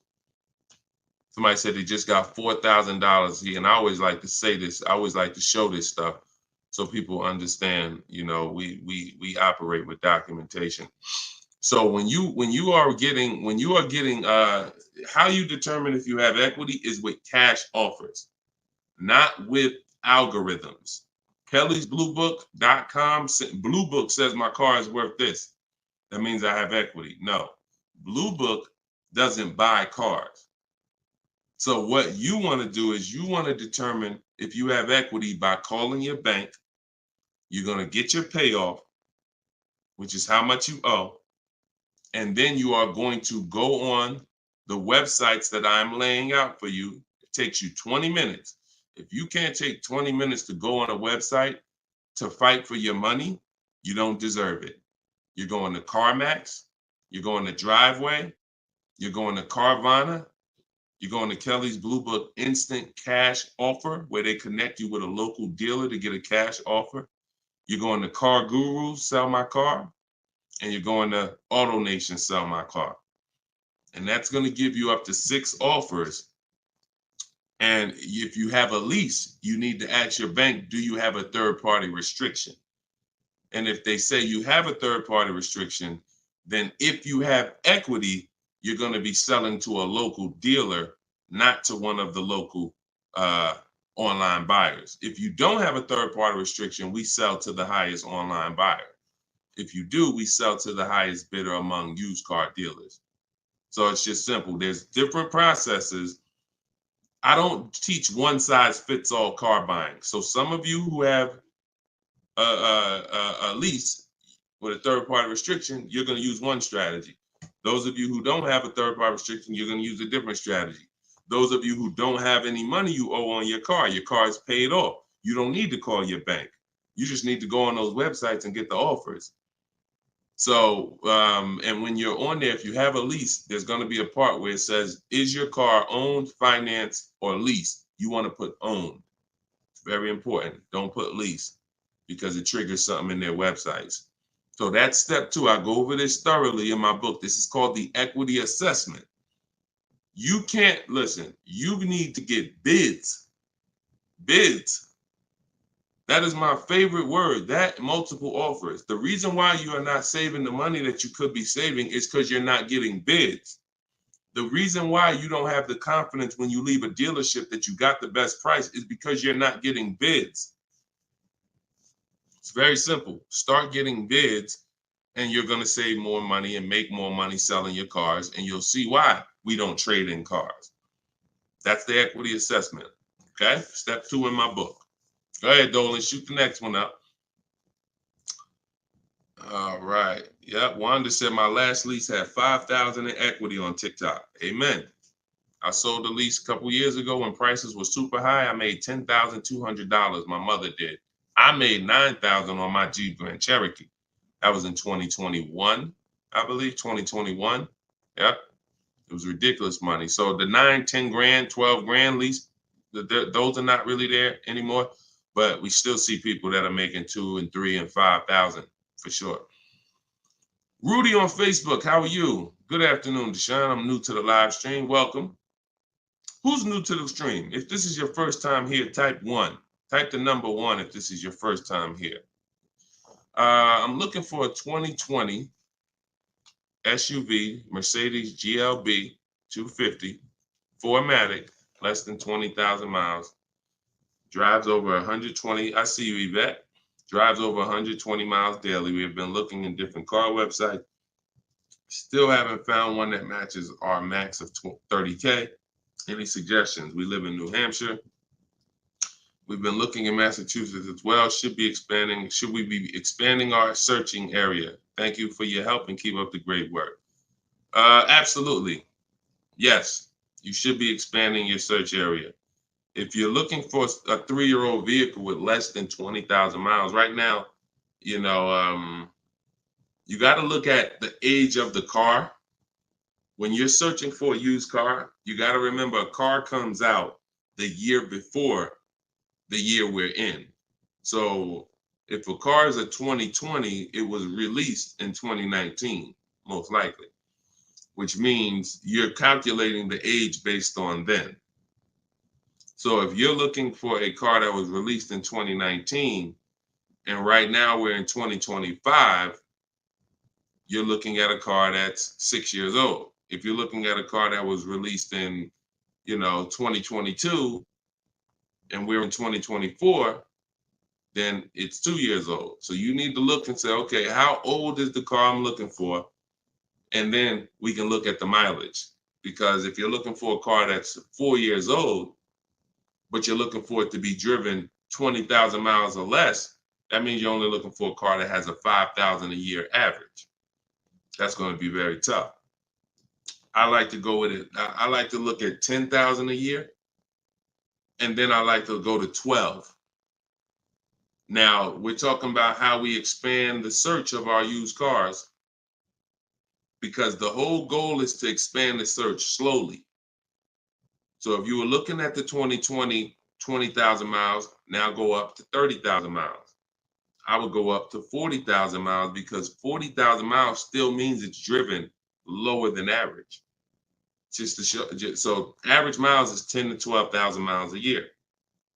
If you get a vehicle and it's 4 years old, it's driven 10 to 12,000 miles a year. It has really under 40,000 miles on it.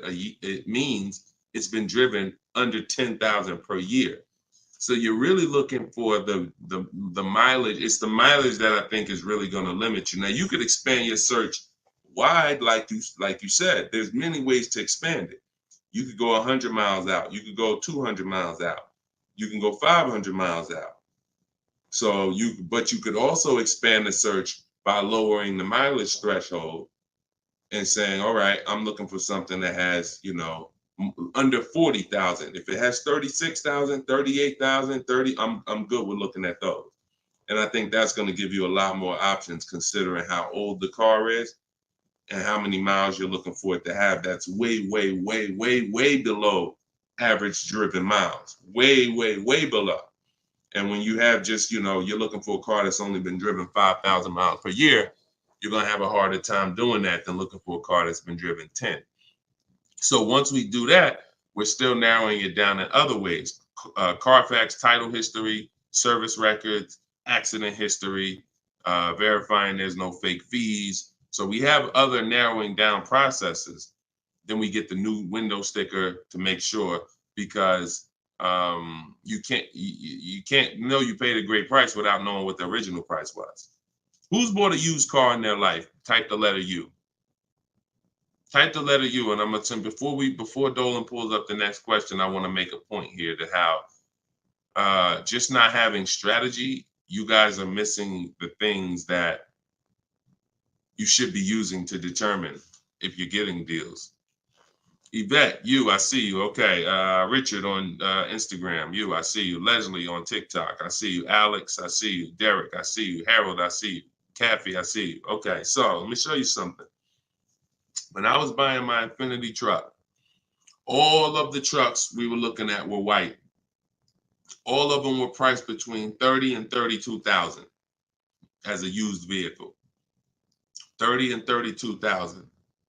So if I narrowed it down, the top 4 I was looking at, they were all white, black inside, between 30, 32,000 price.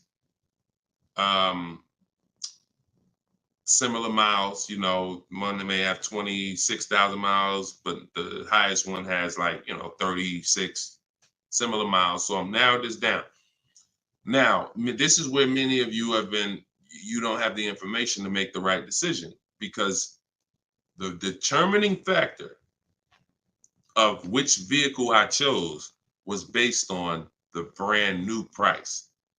I'm gonna tell you exactly how this went.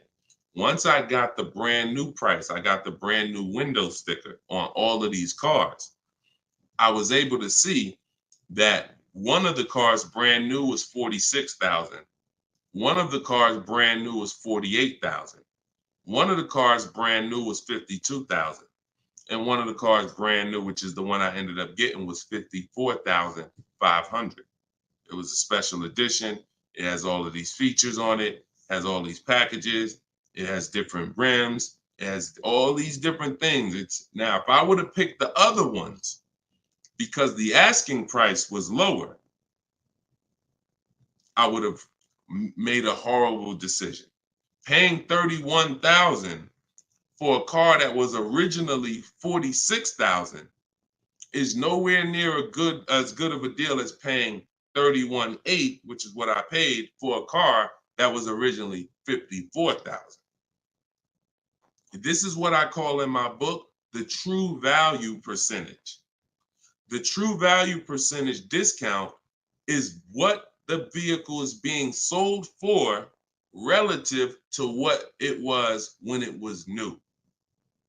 So picture this, if the vehicles that I was looking at would have only had the true value percentage discount on them, it would have made it even easier for me to choose, because the one I picked would have said 42% off the brand new price.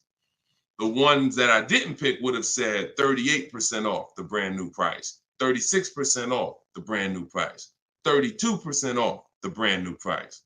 So when I look, true value percentage is literally that. And that is something we created. See, a lot of what we teach, we didn't learn it, we created it. So you are getting things that, why can't I find what Deshone teaches in other places? Because God had me create it. So you're not going to find it from other people. You're not going to find the 8-year rule for leasing versus buying or other people. You're not going to find the 1.5% rule for bad lease deals with other people. You're not going to hear them talking about this true value percentage discount when we're looking at used cars, because we created all of this stuff to regulate the industry for people who will use it. So if you guys want everything I teach in one spot, you can go to my TikTok bio. As long as you get there before the 30-minute timer goes down, you can get your copy of Cars from Home, my digital book, for 75% off. Go there. You won't even leave the broadcast. Get your 75% off. It'll be in a few minutes, and you can use this stuff for the rest of your life. Same thing with Instagram bio. And if you're on Facebook or YouTube, we have a comment in the comment section for you guys to get your book there. And you can use it. And if you're on a TV watching us, then you can just scan this QR code with your phone and you can get your 75% off. $97 is still a great price, even if you missed it and suffer. Get your book full price. If you missed the countdown, that's fine. But the money that you're going to save is going to be dramatically multiplied versus what you spend on this book. Okay, Dolan, shoot the next question in, y'all. We are live. This is our Thursday, May 9th show, 12 p.m. So whenever you don't see the banner above me, that means we're actually live, and you guys can type your questions and we'll try to bring them onto the show. Helena, what do you consider a good interest rate? Well, this is a relative question. It's the same question you're asking when you say, what do you consider a good discount off a car? How much should I pay for this car? We only pay when someone wins the bid. So we teach something called the bank bidding war, which I also created. You have been taught that, don't let these dealers run your credit, or always get, who's been taught any of this stuff? Always get your own pre-approval You know, never use the dealers' banks. Never, you know, all of this stuff. Any way. We teach a process that the credit bureaus allow. The credit bureaus allow us to have an unlimited number of banks and credit unions run our credit with a hard pull, as long as it's within a certain period of time. As long as it's within a certain period of time, when that time expires, they are going to have that weigh on our credit as one hard inquiry in terms of how it affects our score. See, normally when you have a bank run your credit with a hard and then another one, and then another one, each hard inquiry affects your credit. But when you do it the way it was meant to be done, and using the bank bidding war, if one hard inquiry would have dropped your credit 10 points, 20 of these hard inquiries is going to drop your credit the same 10 points. So the way it's done is there's 3 rounds to it. There's 3 rounds. This is for people that are financing. Again, those of you who are paying cash, this doesn't matter. Those of you who are leasing a vehicle, this doesn't matter. That's why having access to car buying advice that's not one size fits all is what you need. Because typically, if you only pay cash for cars and get used cars, that's what you're going to teach people. So everything has a different place. So those of you who are financing a new car or a used car, you're going to use the bank bidding war so that you don't have to ask this question. This is the answer to Helena's question. How do you know? What do you consider a good interest rate? It's who wins the bid. So there's 3 rounds to it. The first thing we're going to do is see, are there any special interest rates on the car we're shopping for? So if we're shopping for a Kia Optima, a Kia K5, and all right, let's see, are there any special interest rates on it? Are they doing anything like 1.9% financing? Are they doing 0% financing? Are they doing 2.9% financing? Anything special? We also need to know how much the term. What's the term? Some people only do 0% for 3 years. That means you got to be able to pay the car off in 3 years or you can't take the deal. If it's 0% for 60 months, that's different. You got a 0% 5-year loan. You got 0% 6-year loan. So we need to see, is there anything special on the car? We do that for new and certified pre-owned if we're looking for a certified pre-owned. Now, if we find something, sometimes that could prevent us from even needing to do any other interest rate shopping. If they're doing 1.99 for 60 months, you're not going to find better than that. No bank is going to do better than that. So that's why it eliminates the rest of the rounds in the bank bidding war. Eliminate it. But let's just say that there are no special interest rates. Now we're going to revisit the bank bidding war in round 2, which is after we find the best price on our car. See, because some of you, when you go shop for a car, you're thinking, how much should this car cost? Oh, what's the monthly payment should be on this car? The monthly payment is between you and the lender. It's not between you and the person you're buying the car from. See, this goes back to our point, which is you must set up your car buying transaction from who you're getting your loan from. The process of shopping for the best price on your car is different, or should be different. If you listen to me, it will be different than the process of you getting the best price on your loan. The best price on my loan is a different process than getting the best price on the car I'm buying. So now, once I start now looking for my car, getting my bids, get the best price on my car, now it's time to come back and get the loan involved. See, many of you are focused on what the best monthly payment is on the car, but you're not focused on finding the dealer that has the lowest price. That's focus number 1. Before we think about what is our monthly payment, we are thinking about what is the dealer, what's my process for finding the dealer who's going to sell me this Kia K5 for the lowest price, who's going to sell me this $40,000 car for the lowest price. Once I find that dealer, Now it's time for me to come and get start shopping for my loan. See, and the reason why this works so well is because there's a process to it. We're not winging this. The reason why any fighter who goes into a fight and they're winging it, they are in a position of struggle. We don't wing it. That's why when you see my 7-step process in my book, it's 7 steps. In Matt's Academy, my car buying school, it's 7 steps. Whether it's video, whether it's the book, it does not matter. It's 7 steps because the process does not change. A process should not change based on whether you want a new car, used car, a lease, a luxury car, an exotic car. It shouldn't change. So once you find the best price on the item, now you're coming home and you are going to now contact online banks, your bank, your credit union, and you're going to get all their offers. This is round 2 of the bank bidding war. Round 1 is any special interest rates on the car. No? All right. Then we go find the best offer on our car. Now we're going to start round 2, which is our bank, our credit union, online lenders, all submitting bids for our rate.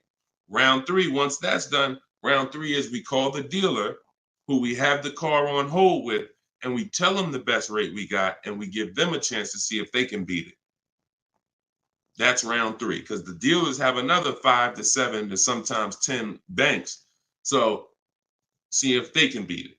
So now you have 3 rounds of individuals competing for your interest, for your loan, to give you a loan. 3 rounds. First is the special rates. Second is you, your bank, your credit union, online banks. Third is the dealer's banks. And so when you leave, you already know I got the best interest rate. I guarantee it because I had 15, 20 people competing for my bank, for my loan. And that if you do that correctly, you are going to see that it weighs on your credit at the end as the same as one hard inquiry. That is what the bank bidding war. When you get my book, I email you a copy of the bank bidding war with it because I haven't merged the bank bidding war into my book yet. That's an update. Yes, that's an update. So all of you who had the book prior, when I update the book, you get the new book. You get the new book. That's another reason why having a digital book is the best way to do this. Because when things change in this game, when websites change, people go out of business, I update the book so that things can stay fresh. That's a beautiful thing about having a digital book. So the banner is on the screen. You guys can go to deshonesbook.com on Facebook or YouTube. You can scan the QR code with your phone because everyone can get your copy for 75% off. You won't pay the normal $97 as long as you get to either my TikTok bio or my Instagram bio before the 30 minutes is up. Okay, that's a great question, though. And what we're doing is we're going a little deeper. I've had tons of shows. We've done tons of streams where I was doing these rapid fire answers. This is episode 17. So what you're going, or 18. So what you're going to see is we're going a little deeper on certain topics as we're led to. So go ahead, Dolan. Next question. 5 though. No, I'm not streaming on Twitch, Matt. Only on Facebook, YouTube, Instagram, and TikTok. This is Lauren over on YouTube. Used your system just last week to lease a new car and got a 2024 Tiguan, great, at 1.1% after getting 6 bids. Now you talking, Lauren. It was the most enjoyable car buying process I've ever had. Thank you. Do we see what let me screenshot this here. This is what we're talking about, Lauren. This is what I am talking about. See, Lauren didn't know me. See, here's how different information changes things. Lauren was just like y'all about a month ago. She didn't have my book because we didn't even release the book. She was just like y'all. She might have didn't even know me. But what? She's an action taker. She got on the stream. She said, look, I like what this guy's talking about. This book is $24. What's the worst I could lose? There got to be something in that book where I could at least make my $25 back. Or even if I paid $97, got to be some tip. One tip in here got to be able to make me at least $100 back. She later finds out she's going to get thousands of dollars in discounts, get a 1.1% lease. Well, what that means is if the car is $40,000, her payment is like $420 on a $40,000 car that people are paying $800 a month for, $700 a month. Her lease is 1.1% of the MSRP. So because she's an action taker, she went forward, she got the book, she used the scripts, she said, I'm done with the old process. I'm willing to unlearn my old way of shopping, and I'm going to relearn this new way to shop. That's why, you understand? That's why it's all about unlearning and relearning. You understand? And she's able to reap the rewards of not just saving the money, but receiving empowerment. Because this is the only way to car shop empowered. You could go negotiate. Not only are you not going to get the money off that we're getting, because if you're negotiating with an 80% dealer, there's no way for you to get these prices. So if you're in a dealer, yeah, they'll take off money for you, but their price was so high to begin with that when they take off the money, you're still higher. An 80% dealer is the overpriced dealers. You can't negotiate them down to the best price. So even if you did that, you still wouldn't have the empowerment of letting the business come to you. See, you're empowered when you're sitting at home and the business is coming to you. You're in control. And the only way to do that is with bids. So congratulations, Lauren. Enjoy your new Volkswagen. Beautiful vehicle. And I'm so glad to hear that you trusted the process and you have reaped the rewards. Congratulations. God bless you. All right, Dolan, go ahead. Throw the next one up. We are live, y'all. This is our Thursday, May 9th, 12 p.m. live stream. So if you don't see the banner over my head, we are live. You can ask your questions. We'll try to get them in the show. Wanda Lopez Smith on TikTok. Leasing companies not allowing third-party buyouts. Yeah, I explained that. If we have a third-party restriction, we're going to sell it to a local dealer. But we still get bids. We still need to get bids from the online car buyers to know if we have equity. If we have equity and we have a third-party restriction, we're going to sell it to a used car. Like if I had a BMW and there's a third-party restriction, I'm selling my BMW to a BMW dealer.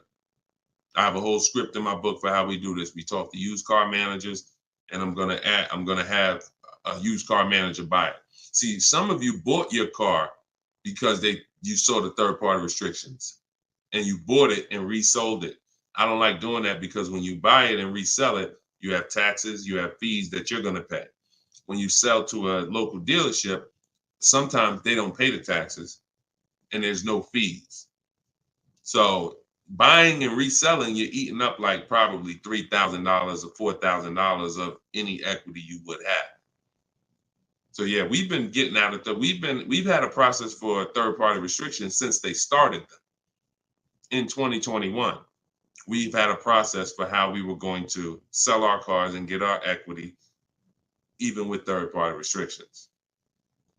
So that's never stopped us. Never stopped us. Good, great question. People like the live view have no clue how valuable his information is. Appreciate you, Belle. Thank you so much. Only people that know how valuable the information is people who use it. People who watch, there's a saying, you can't be a hearer of the word. You want to be a doer. A doer. A lot of people hear. A lot of people hear because we want our ears tickled. But it's the doing that leads to the savings. And in our case, what we're asking you to do is easy. It's just your programming and your fear of a process. See, it's an unknown hell. I mean, an unknown heaven is what we have over here. But you have a known hell. Sometimes what you know is so comfortable, even though it's hell, but it's, you know it, you're comfortable with it. You're comfortable with the discomfort of car shopping. So this is what, Deshone, everything you're saying, that sounds hard. Sitting at home and doing these copy and paste things and having this, that sounds hard. That's just your fear. That's your programming talking to you. That's not reality. Because in reality, you see people like Lauren who just came on And you see, this is the easiest way she's ever bought a car in her life. This is the most money she's ever saved in her life. Look, you got people like, look, Matt, happy to share. I've officially graduated. Huge thank you to Deshone, building such a great system, answering all my questions along the way. Lease details. He got a $56,000 Hyundai Palisade calligraphy, 1.28% lease. Highest quote was $1,167 a month. He got his for $719. The highest quote he got from an 80% dealer was $1,167 a month. He got his for $719. Sitting at home, getting bids. So for those of you who want to know, like, I do have a car buying school. It's called Maps Academy. You want to know more about it? We have a comment in there. You can attend my free masterclass. I don't let anybody in my school who has not gone to my masterclass everything you're doing raw and buying, selling, and leasing cars. So there's a comment in there for the comment section, and we have a link in my bio for you as well, who if you think, you know what, I want to see about his online buying school. I don't care, because the system that Matt says, Deshone, thank you, Deshone, for building such a great system. The system is the same. So, but you have to be an action taker. And because the system is simple, and it's in video form, and it's in book form, and it's in my free live video, my free streams, you just get it where you could get it. But there's no excuse for sitting at home car shopping the old way anymore when this information is available and it exists and it's 3 years old. This isn't new. We have hundreds of people. You're not oh, let me take a chance and see if this will work. That ship has sailed long time ago. Long time ago, that ship has sailed. But the action takers are going to win, not just the hearers. People listen, oh yeah, this sounds good. Of course it sounds good. But you won't reap the results until you become an action taker on the information. Okay, so those of you who want the book, it's in my TikTok bio, it's in my Instagram bio. You'll have access to these strategies for the rest of your life. All right, Dolan, shoot the next question up. We got some great questions coming in today. This is our Thursday, May 9th live show. So we are live right now. It's our 12 p.m. stream. Melanie from TikTok, what do you recommend for a young adult that is first-time car buyer that has no credit? I would recommend you save up. You get something that we call a smart car. That's not one of those little cars that you heard. It stands for saving money at the right time. I got a car that's my point A to point B car because I work from home. I got a car that was literally $4,000. I got it from a grandfather over in South Orange. He was 98 years old, and he still drove until he couldn't drive anymore. Car had 72,000 miles on it, and I got it for $3,750. Literally, it was I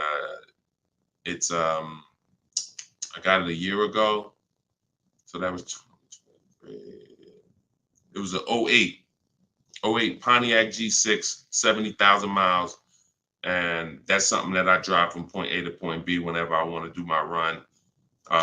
Because again, I work from home. Most times we take the truck, but if my wife's out, I'll take the car. But I didn't need to spend $10,000, $15,000, $20,000 on a car that I'm driving twice a week. So what I would tell you for you is if you need transportation, you want to get it reliably, save up some money, get yourself a private party sell on Facebook, pick it up for a couple grand. But you have to be diligent. You want to find it from an owner.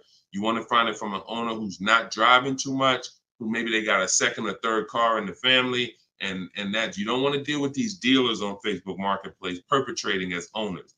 The owners know the history of the car. They've had it for the last 8-10 years. You want somebody that can tell you, yeah, my little son, this is where Jeremy took the car one day. He was driving to the grocery store. He backed into a car over there right here. You want a person who knows that.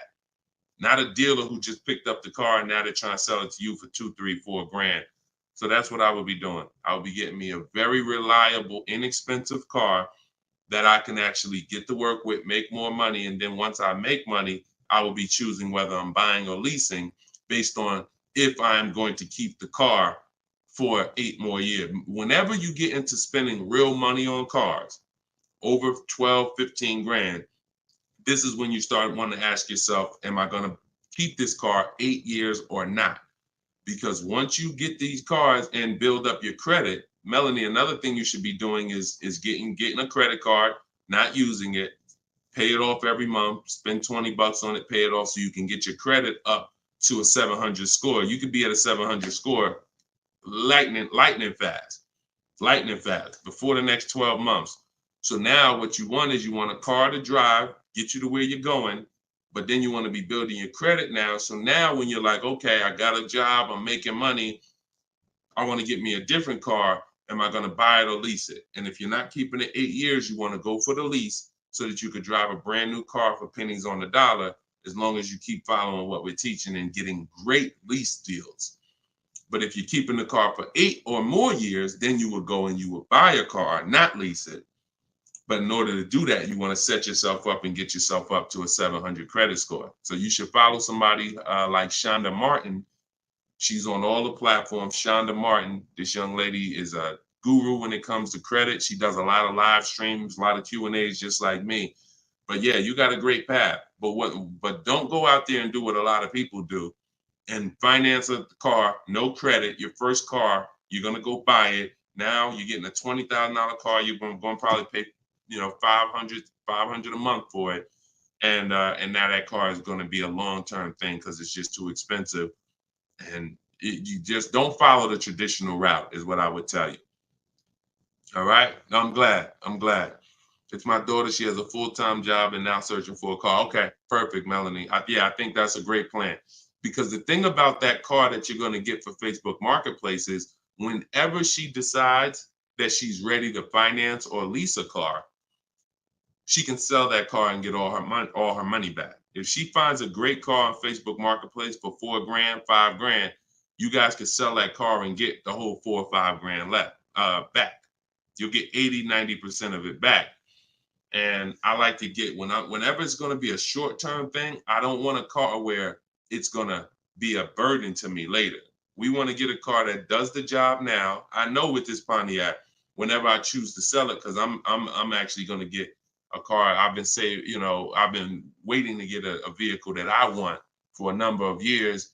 And when I do go get that, I'll sell this one, but I'll get everything back that I spent on that car. I'll get it back. So it's just strategic. It's a great way to move when you know these cars are not costing you money. You're breaking even on them, and it's just great. So that's what I would say, Melanie. That's what I would do for my own daughter. Okay, go ahead, Dolan. Shoot the next one up. We are live, y'all. We're going to try to get through as many as we can in the show. Type your questions. This is our Thursday, May 9th show, our 12 p.m. broadcast. So, Sir Francis on YouTube, what's the best source for an accurate valuation to determine if purchasing a used car is a good idea? I don't go by that. The only way purchasing a used car is a good idea for me is if we're keeping it at least 8 years. That's it. If you're not keeping it at least 8, are you keeping the vehicle at least 8 years?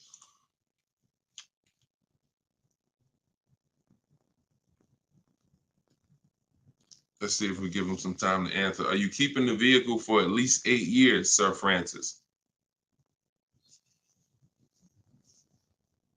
See, if we're not keeping the vehicle at least 8 years, there's no point in buying it, because the money that you would spend to lease, you can't put a price tag. You can't compare it. The reason I have to show y'all these lease deals is to see you cannot compare great lease deals to purchase deals. You can't. Look at this. Look at Jared. Jared followed the leasing like a boss system. The leasing process went quick and exactly like you said it would. Sent the emails. We had multiple offers to work with. Trusted the process. Used the scripts. Got the lowest offer from $565 a month down to $520 with a counter offer. Look, that's probably a $40,000 vehicle. I don't have it up in front of me because I cut the rest of his post off. But look, 1.28, $56,000 vehicle. Even if you were buying a used version of this. So let's just I want to show you this. Let's just say instead of leasing like Matt did here, he got a $56,000 vehicle for $719 a month We already know with $1,000 every, with $100 a month on every $5,000, this $56,000 vehicle is about $1,100 a month. Every 5,000 bucks is a hundred bucks a month on a 5-year finance. So $56,000 vehicle, we're looking at literally $1,100 a month, $1,100 a month payment. Let's just say though he bought this car used. He didn't understand leasing. He found a used one. So instead of 56, let's say he gets one for, you know, let's call it instead of 56, he gets 26 grand off. Let's say he gets it for, hold on, let me do percentages. I don't know why I can't do math right now in my head. Let's say he gets it for 38. Let's use something that's really conservative and good. He gets it for 38. So a $56,000 Hyundai Palisade, he finds an incredible deal on a pre-owned one. He gets it for 38.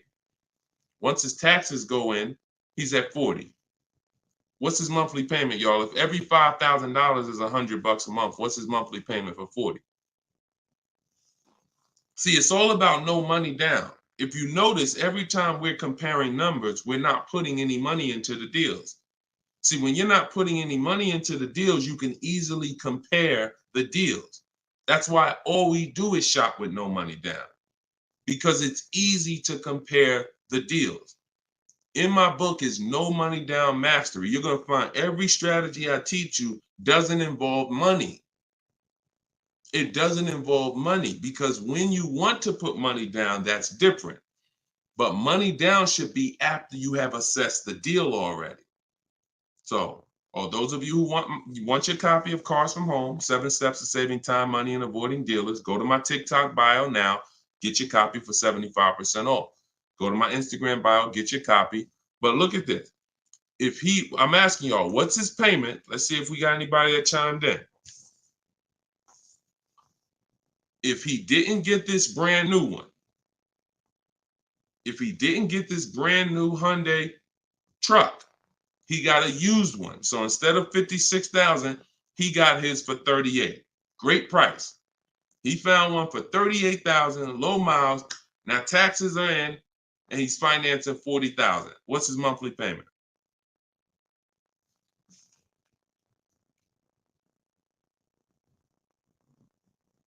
Anybody do the math? Every 5,000 bucks. Well, I'm gonna tell y'all now. Okay, y'all taking a little long. It's 800 a month. Thank you, Derek. Thank you, Derek, on Facebook. 800 a month. So let's look at that. Matt drove off $719 a month, no money out of pocket. Brand new 2024, never been driven, new car smell, fresh out the plastic, $719 a month. Same person who bought that car because they didn't understand leasing, they're paying $1,100 a month. Now there happens to be another one just like it, but it's a 4-year-old one, and it's $38,000, and someone else gets that, and they're paying $800 a month. Do you see how much money those who don't teach you about leasing have cost you? Do you see how much money listening to those who don't understand leasing has cost you? Big money.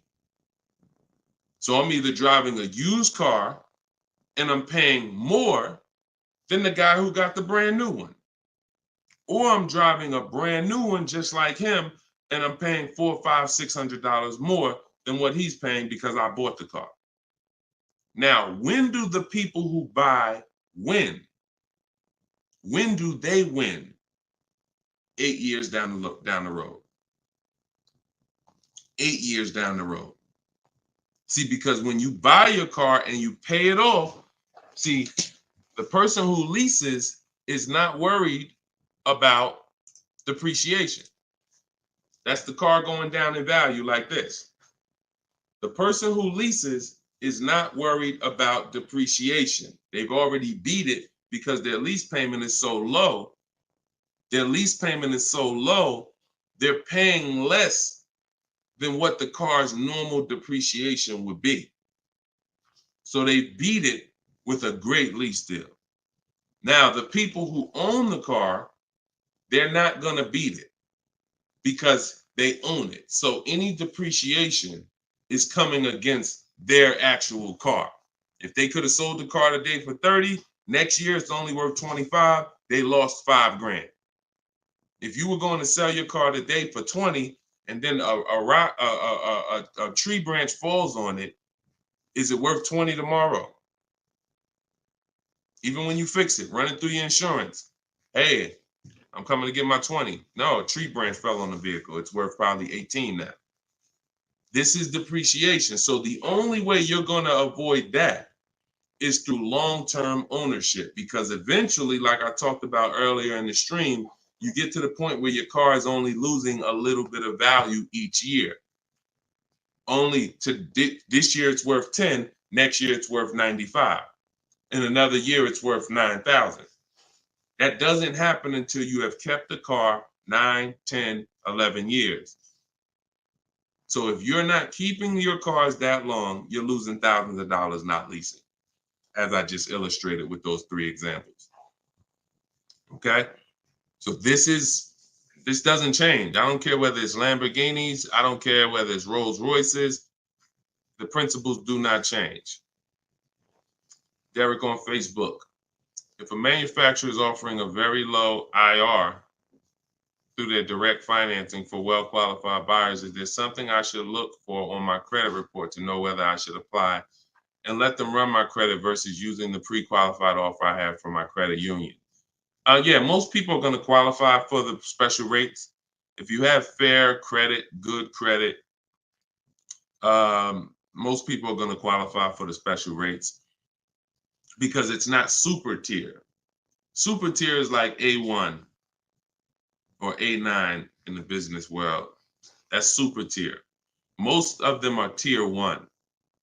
So a tier 1 approval is really going to be if you have, 680 credit score and above. If you've had a car loan in the past that you paid well, you should be able to qualify for those special interest rates. Those are not super hard to qualify for. And if it's something under 2.9, you're typically not going to see that coming from a credit union or a bank, and not in this market. Not in this market. So yeah, it's a good question though. But that's round 1 in the bank bidding war. So it's important for you guys to know that whenever you see a special interest rate offer, in many cases, it's not hard to qualify for. You don't need perfect credit.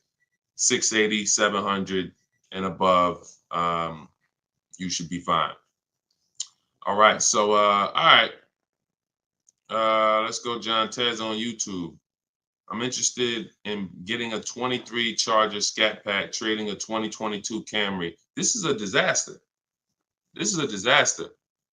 Dealer wants 56 for the car, but it's been on the lot for 220 days. What do you think I could get them to lower it to? Well, I'm going to just tell you honestly, why are you trading in a 2022 vehicle? First of all, if you paid cash for that car, you wouldn't be trading it in, because once you see what it's worth and what you're getting in 2 years, you've had the car for less than 2 years. See, there's something, here's what we're not getting. The reason why I hold this up is for y'all to see that you cannot trade in cars this fast and have it be and have it. And I want y'all to know we are 100% live right now. We are 100% live right now. You're not watching a replay. This is a live show. So we're going to dialogue on this for a quick second. You should not, if I show this so y'all can understand, the value of your car is dropping like this the first year, 2 years, 3 years. You think that you could buy a car here for $35,000, turn around, trade it a year later, and it's only worth now $27,000, and you're just going to flip and take that $7,000 loss in depreciation. You are going to absolutely lose your shirt. And the only way that you actually don't realize how much you're losing is because they hide it in your monthly payment, because you're a payment shopper. Just get me to this payment. I don't care about the numbers and all of that. I don't care about how much money I'm losing on each car. Just work my monthly payment to something that I could afford. And that is financial disaster.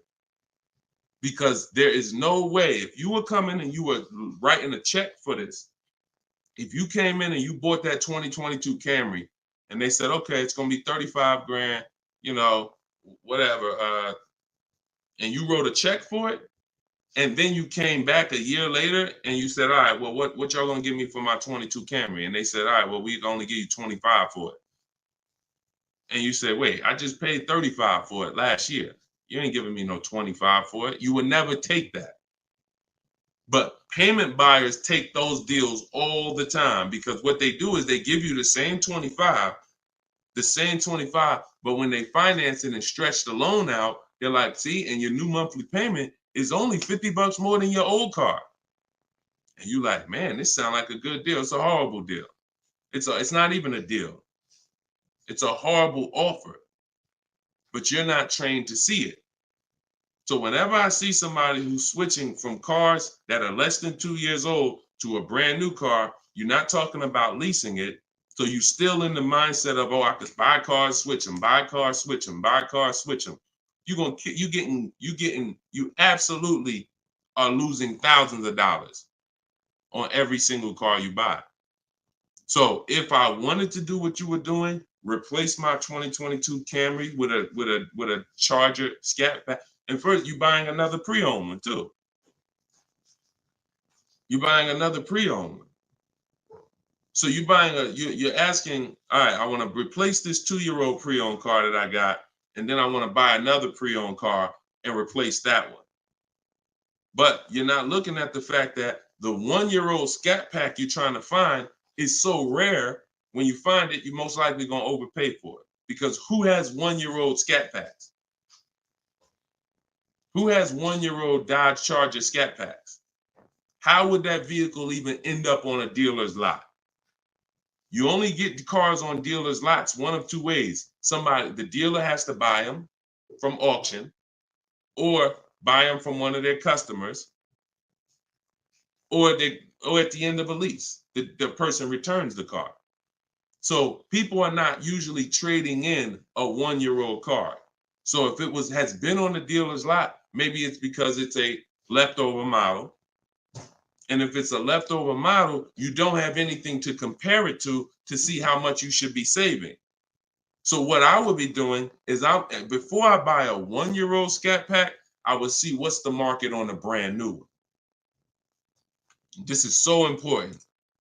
This is so important, because this is financial intelligence.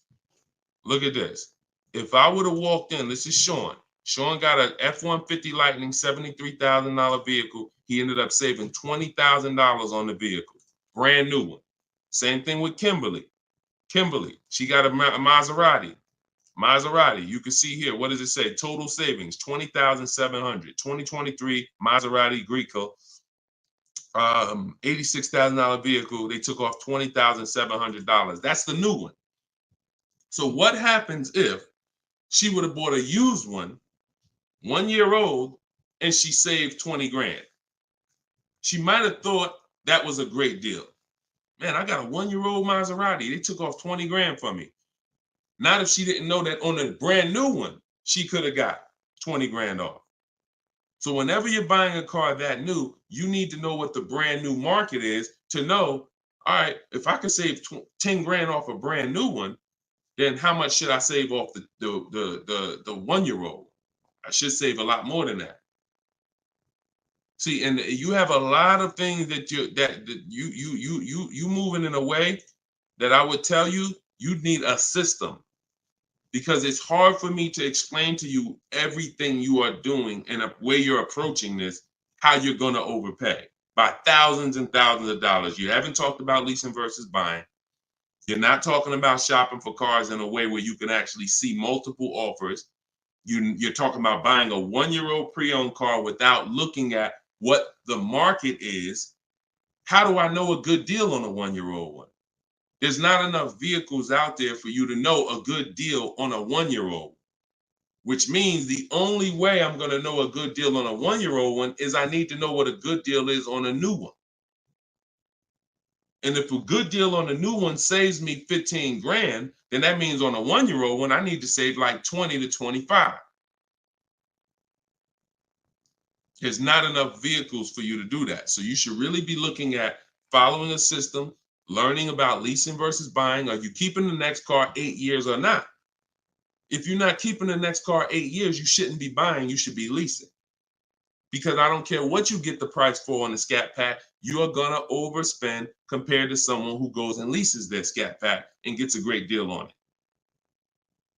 So we got to slow down and look. Most times we're approaching car buying like grocery shopping.